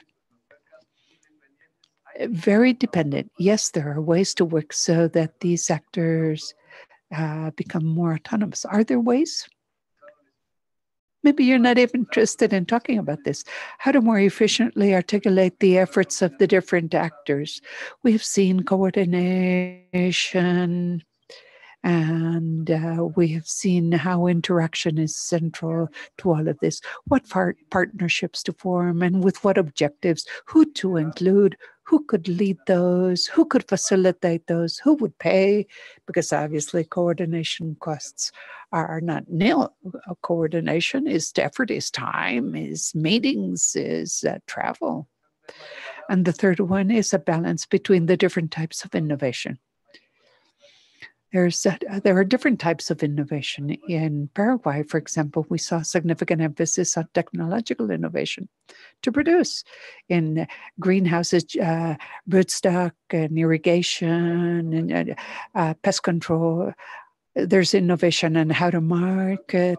How do we reach a balance so that we are not too balanced? I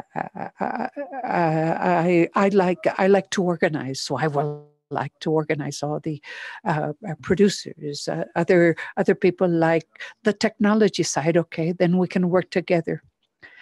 And then we have lastly the protagonism of producers in these chains, especially the smaller ones.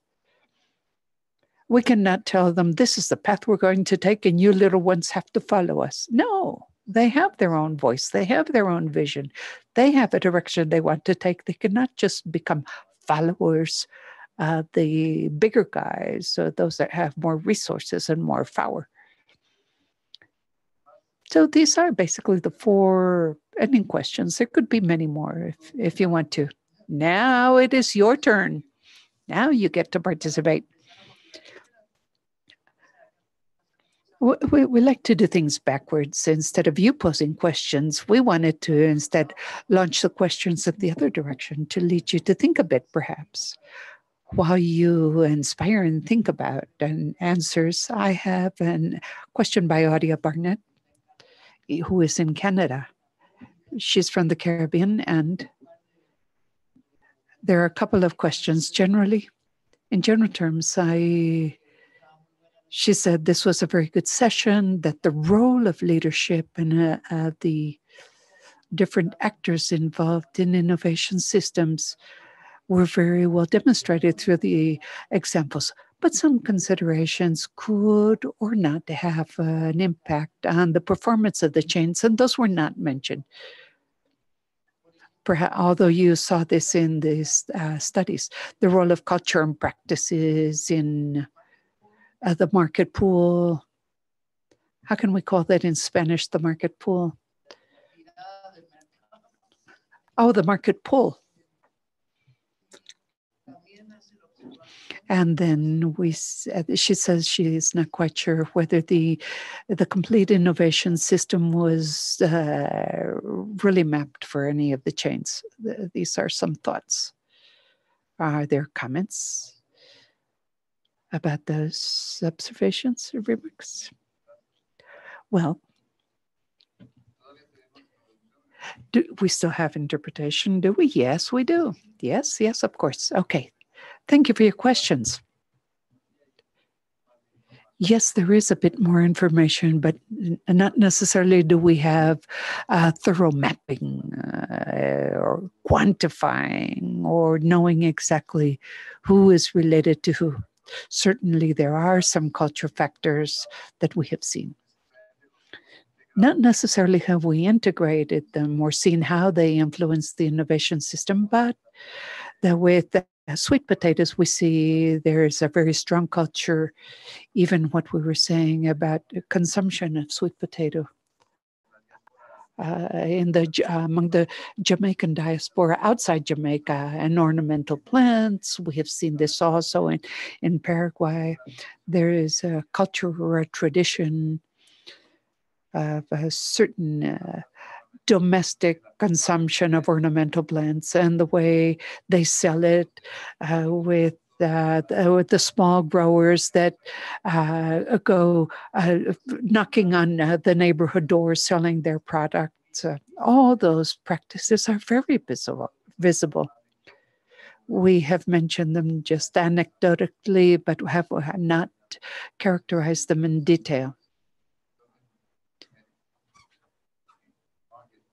And then we have the market pool factor here.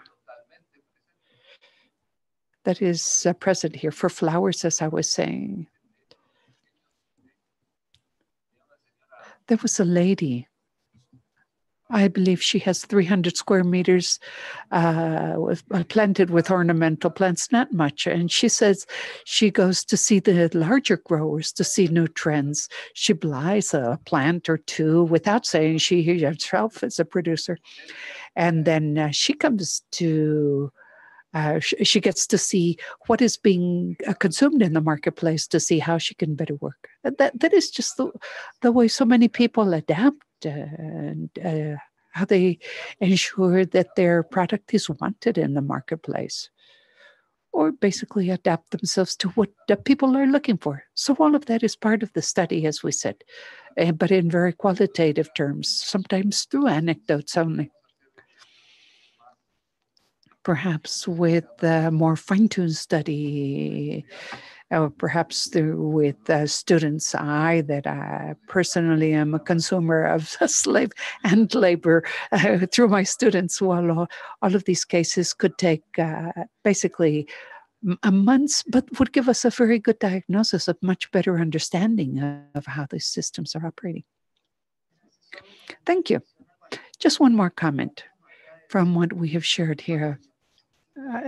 Just a couple of slides on documents that we have shared with people that collaborate in the chains. Obviously, they are qualitative. And as to the mapping of the innovation system itself, we really never proposed that the objective was to develop a full map and have all the elements. We just used what the actors said or considered were important because those were related to the changes that had taken place and the changes that are being promoted. So that is basically what we would focus on. Trying to, in a more qualitative and exploratory manner, see the elements that would allow to drive actions. To highlight the different changes that have occurred. So I guess that was the objective. Adia is absolutely right. We did not map the complete innovation system. No. We tried to cover a lot of people that normally have to do with the innovation system directly or even as triggers of change as the marketplace, etc. But the objective was really not mapping itself. That it was not what we were trying to arrange, but instead we were working on other areas that have to do with the capacity to innovate. Obviously, a study of an innovation system would be complementary and could provide significantly more elements. You talked a bit about the practices and the culture and market in and safety. Well, in all of them, there are elements of theft in greenhouses and plots, and the reason why they have the petty larceny, for example, in Trinidad and Tobago, with all the goats and things like that. So that part is certainly part of the essence itself, and how things are done. But that is not something that we highlighted. So you are absolutely right. Okay, so according to the mapping, yes, I agree, but there are drivers, indirect drivers that could have an impact on the success of the chain and must be considered. Yes, I fully agree. I fully agree. And in some cases, there is some evidence I can share with Audia the studies once we get the okay of the actors directly involved. But I will be very glad to share this with you to see further changes or further elements. But you are absolutely right. There are many other things that are so relevant, worth analyzing. So what we are doing here, whereas not discovering those things, we have to see the minimum that needs to be considered to have an analysis that will aim at improving the production chains, particularly in agriculture. That was the general objective. Thank you so very much, Adia, for your questions and your comments. Okay, another comment. If we could take 3 days, including the discussion on restitution, what would be the most useful thing to do in a study that tries to cover all these elements? Well, I believe that is a question to include in the guide we want to develop, because in a matter of 3 days, we would have to leave out many things that are of great importance. There's really no way to know whether what we have selected is the only thing to work on. No, and we cannot think that what we select is the best or are the best of the elements. Sure, certainly there are different ways to do this. Yes, the triggers and drivers. Yes, certainly are part of the analysis of an innovation system. All this connection between the actors has to use the triggers and drivers, because precisely these are what help us understand all the lines and the processes and the opportunities where there are drivers, etc. But yes, we do have something about the environment that we have tried to systematize to better understand.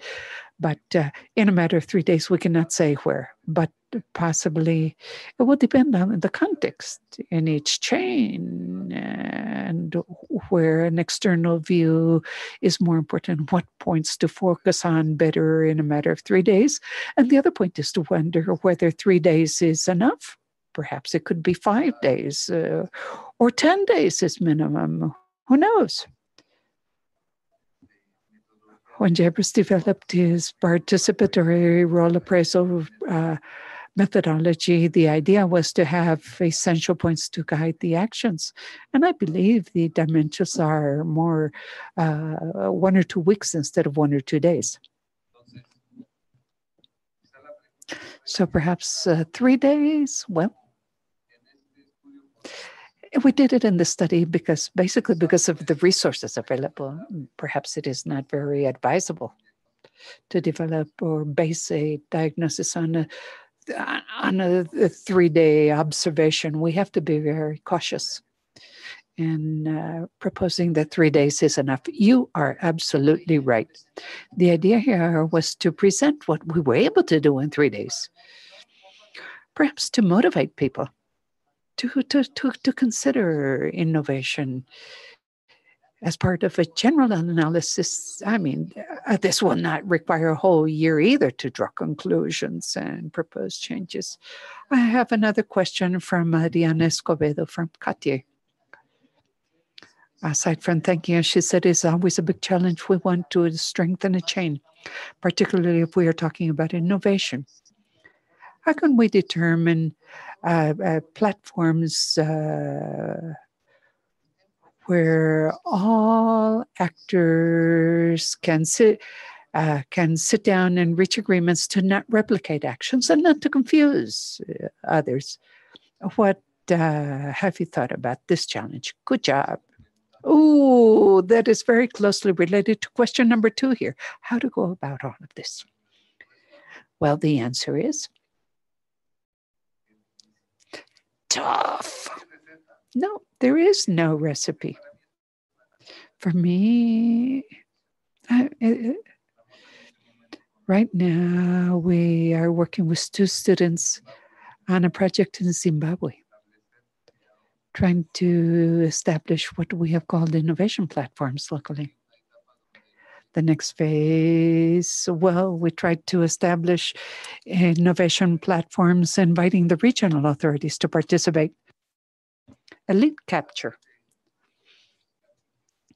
The heads of the communities were happy to invite us to their community, but nothing happened. We have been working for a whole year on planning, and not much progress has been made. It is very difficult. We have people that want to participate. Let's see, the spirit of collaboration is not necessarily shared by all right from the onset. There are people that come in to control, basically. Others stay out because they see no sense in what is being done. It just depends on the case. There's a lot of art in all those platforms, but very little science.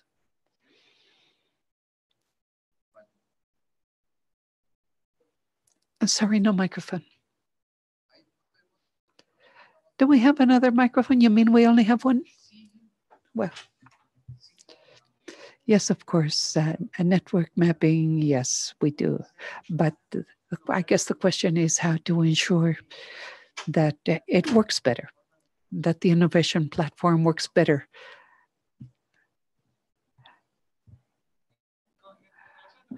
Regarding this question, because I believe that in the end, this is very interesting. The effort of generating diagnoses is always welcome. But in the end, where the several questions emerge, the public and the private, and how to contribute to autonomy and how to have efficient systems when we go from diagnosis to management and to innovation systems. There are interesting contributions when examining methodologies such as the mapping, network mapping, and to see the form of those networks. And this could lead to very interesting ways to see how that interaction can be made much more simple. How can we map a network and discover very interesting elements like the social tissue behind all of this and how to collaborate in the development of that tissue?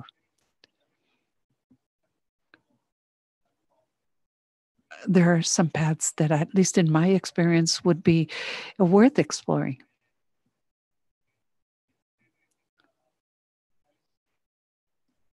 I don't even know if I should call it, as Bernard was mentioning, to make it more scientific, but that it exists, it does, no doubt.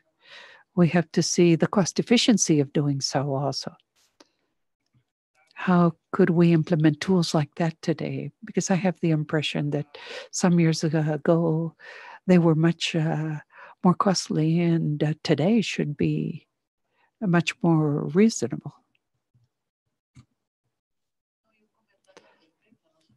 Another comment in the sense, we have a part that I did not mention. I just mentioned it as interactions and lessons that we covered without really the network mapping, because we were not interviewing the whole network, but we wanted to take that into account. Now, the need for scientific studies to discover how things work, yes, all of that is very good. Yes, of course. By no means do we say that that is not useful. The thing is, or at least for me, the way to strengthen those innovation platforms, or we could call it whatever we want to, the human interaction that enables changes, common changes.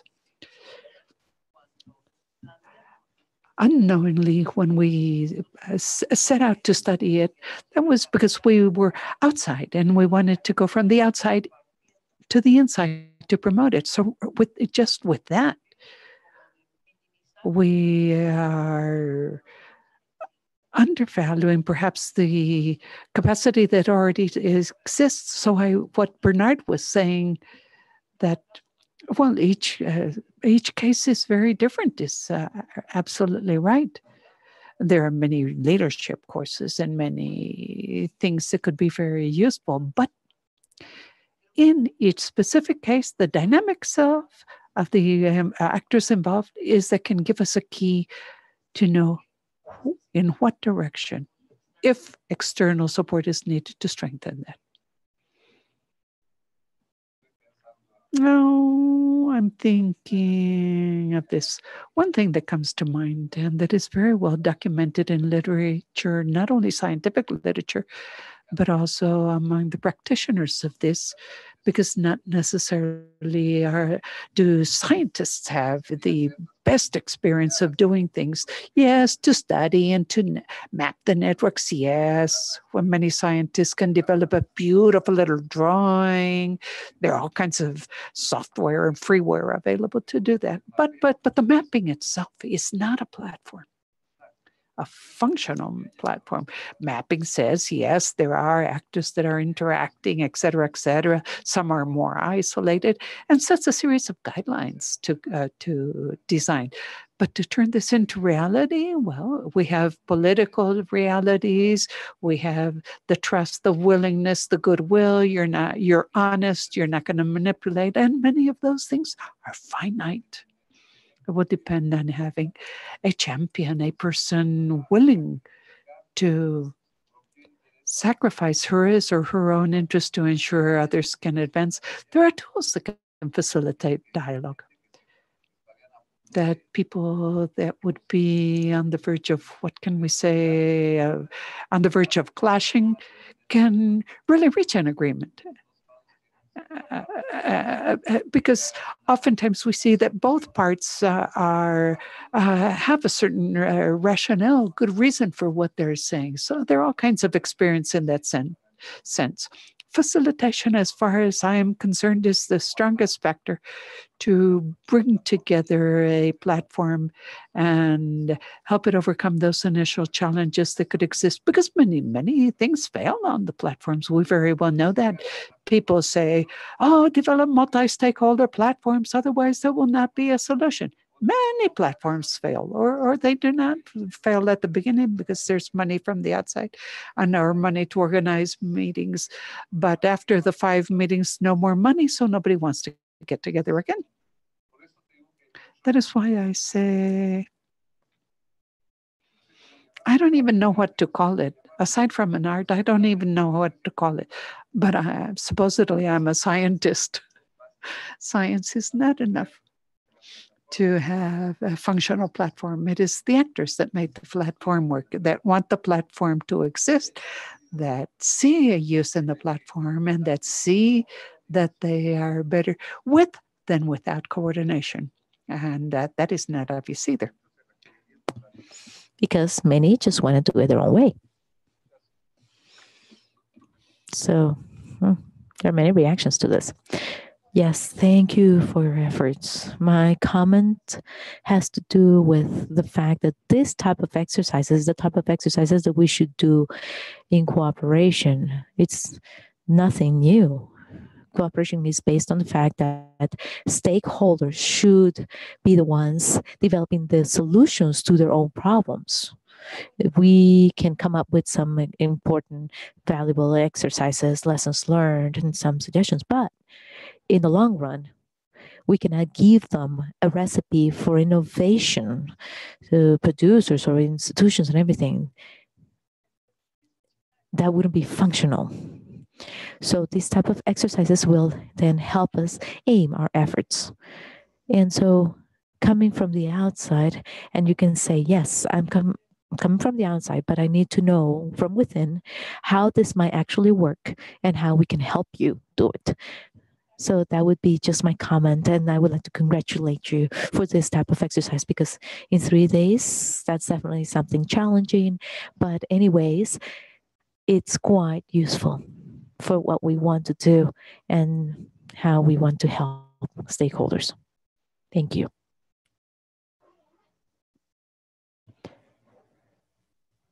Well, I would like to thank you again for your analysis, for your conclusions. I'm still pondering upon something Bernard mentioned. You were able to identify many innovations that are invisible because they never reach the public large innovation, so to speak. So I understand that there are many things that are done at the micro level, at the plot or producer level, that never goes beyond that. So what I think is, could it be that this is not transferred to the community because maybe in general human beings are selfish and cooperation is quite complicated to do? Information symmetry still leads to power to whomever holds the information, and that change in the way I do a process and that small innovation or invisible innovation, that I'm developing a competitive advantage over others. So I'm not cooperating because in the end I would lose my chance to improve as someone unique. And so probably they don't feel that becoming part of the platform will be something beneficial or useful to them, but it would actually be detrimental to their productive unit and family productive unit. So what I'm trying to say here is that whenever you saw that, were you able to probe and see what was the hidden agenda of this person that was not sharing that, if you saw that? Anyways, yeah, that's a good point. And again, we would have to see how much we're working on a competitive model or a collaborative model. Both coexist. Let me give you an example of a study that we ran in Ethiopia some years ago to look into the innovation carried out by small producers. There's a project that fosters competitiveness there and everything. So after this was for livestock growers, and there was some sort of treatment. I don't remember exactly what was the disease that the livestock had that not even the veterinary services were being able to tackle. Oh, and we know that sometimes many communities with they still know very well how to use the local flora, and that's something that is totally unknown for by official institutions. But so the question we were discussing with them is like, so are you going to share this? And they said no, we're willing to share the bottles, but not how we do them or make them, because this is actually something we can sell. And for the poorest areas, then that means a competitive advantage. So they had a vision of a private company. They said, well, we can sell this stuff. So this is something that's ever present. People who do things and they do them for their own benefit, and they're not interested in sharing with their neighbors. And the other thing is that many people, when we talk about innovation, many people just think about adaptations to their own conditions. It's not that they want to exclude others, but they do those things because generic technology, generic innovation that is being proposed to them responds well to their own conditions. So this adaptation sometimes has to do not only the market part. So coming up with a group, a community plan about certain things that could be shared, that could be discussed.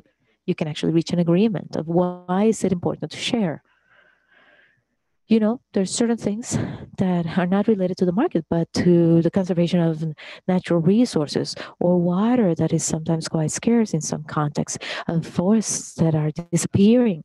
And so, you know, if you know what the natural resource is and if you don't cooperate amongst yourselves, well, all those things is a lose-lose kind of scenario. That's the tragedy. So for all. So that's something that you can actually raise, and then you can foster that, and then we can foster a sharing spirit maybe. And the third point is that for many of these people, nobody listens to them, nobody pays attention to the way they adapt, and they don't think of that as innovation. They don't see a value on that. So if you can attach value to that, to this innovation, and after some sort of discussion of how good is it to share it or not, people then say, well, what I do is actually something of value. It's not an engineer from outside that is will be that depends on the institutional backup or all the knowledge this person has, but this is something that is their own, is invisible, and it can be valuable. And there are ways to maybe accelerate or strengthen that spirit for sharing. Well, we do have to speak clearly with people of what would they would gain from sharing and what they can lose from sharing. And this is sometimes this is something that we don't bring to the table, because you should think about intellectual property of the products that come, and usually you don't think about that, about the local or individual knowledge. But definitely these are points that would be interesting to discuss and bring to the table and to see what can be done. Nobody is forced to share.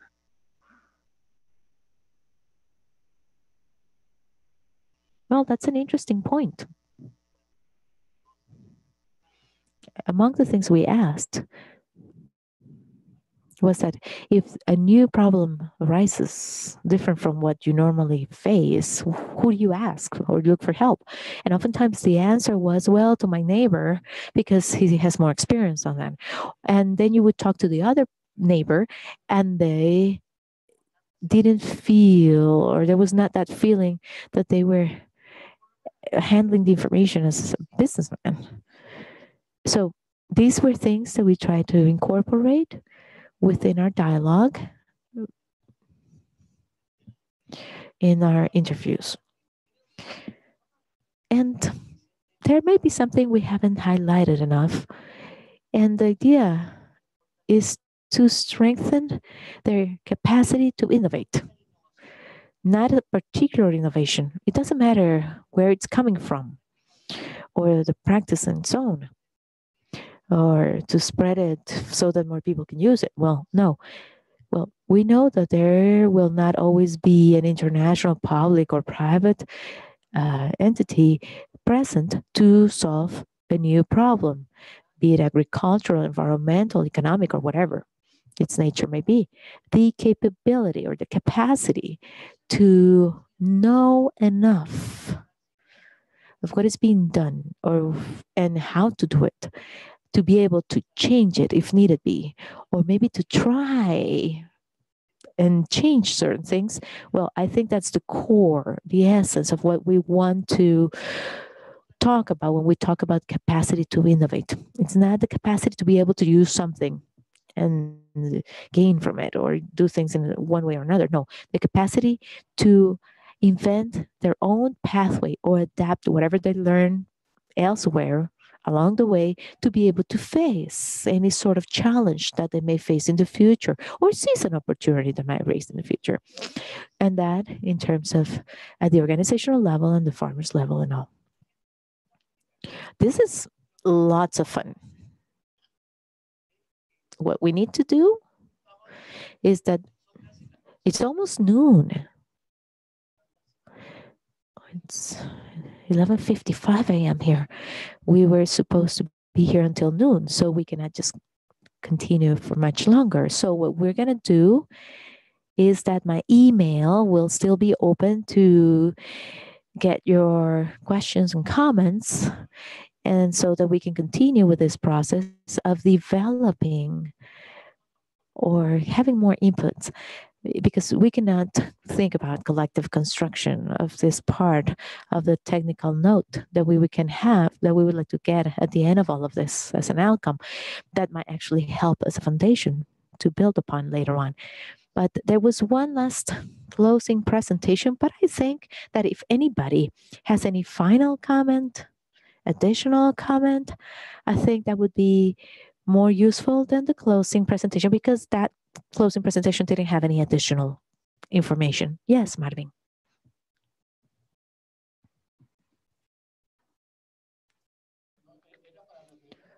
I just wanted to talk about the questions, the discussion questions that you raised with regards to the third one.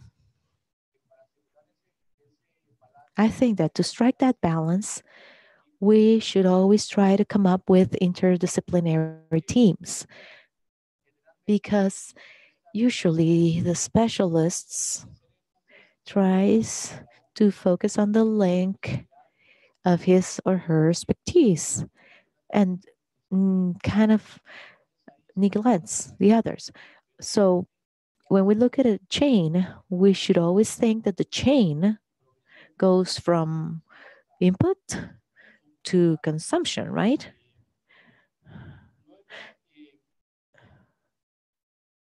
And then I also thought about my link, the part of processing, basically in the agro-industrial realm. I was able to work for a private company there, and they do talk about innovation there, because most of their problems are already covered. So now they're thinking about how to improve the product or how to try to imitate a product by the competitors. And for that, they may need a certain machinery or how to eliminate labor. Because in the private sector, what they're trying to do is to eliminate labor, particularly in Costa Rica, where labor costs are so high. But amidst small producers who are our target audience, the ones we are focused on in our efforts, they don't talk about innovation there. What they're doing is trying to see how they can remodel their facilities and obtain the machinery to be able to comply with health regulations. So once again, from my standpoint, that would be innovation.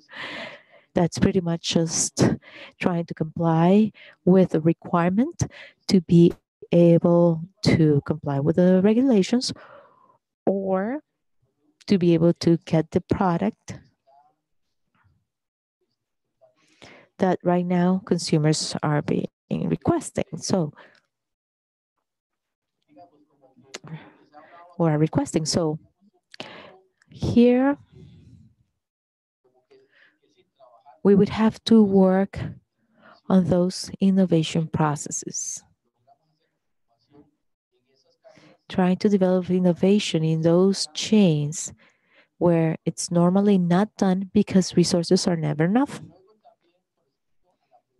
And with regard to question one, I think I had an example here in the area of Turrialba, the rural area. Biodigesters were introduced. There was a project on that.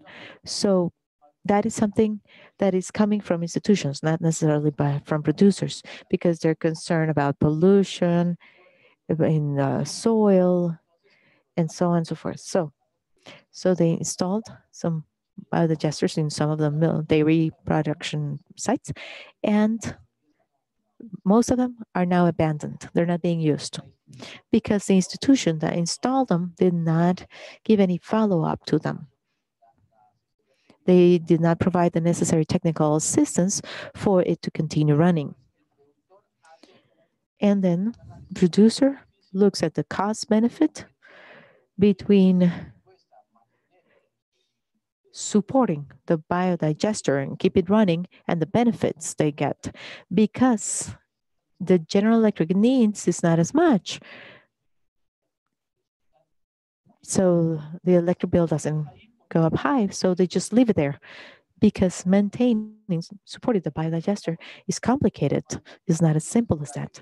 So I think that's why the transfer of this technology was not done adequately, and the due follow-up was not, and maintenance was not given. So this was just an example I wanted to give you. That example that you just mentioned, probably there are millions or billions of examples like that. That wouldn't be innovation. This is just transferring of some technology that has failed because there was no innovation process before installing it. Installing a new technology does not mean that it will respond a certain need or will have the right cost benefit analysis. We all know that oftentimes decisions are made without even taking into consideration the opinion of producers. And they may actually be opportunistic because they may say, well, if they want to install it, let them do it. It may actually be beneficial. But that actually talks more about how we organize dialogue based on demand, based on needs, and also the way they develop their own capacities. No innovation is as simple as just establishing or putting some technology somewhere. Even a seed that is pretty much a technological package in its own. Seeds need different conditions. Some may need to be irrigated, some may not.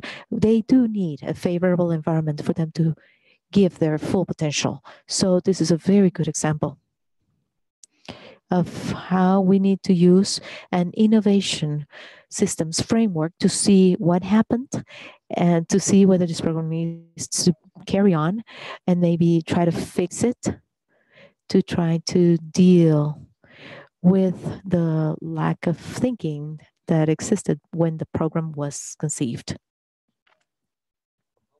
So I don't think we documented or we have documented failed attempts enough. Most of the time we talk about successful examples or examples of success. I think we would learn a lot from documenting the failed cases.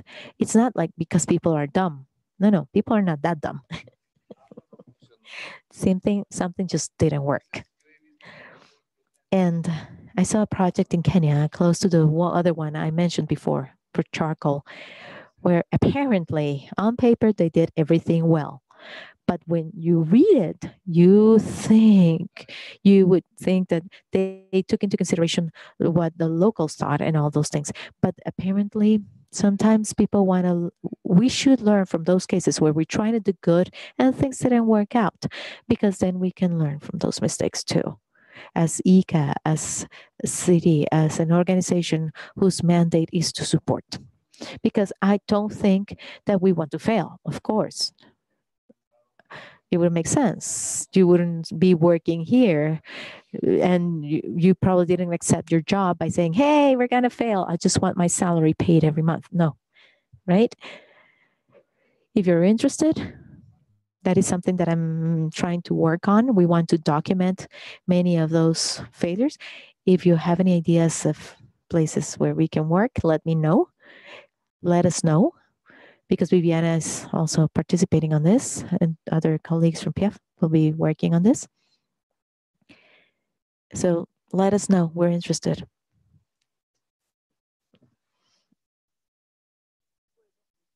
Well, thank you very much.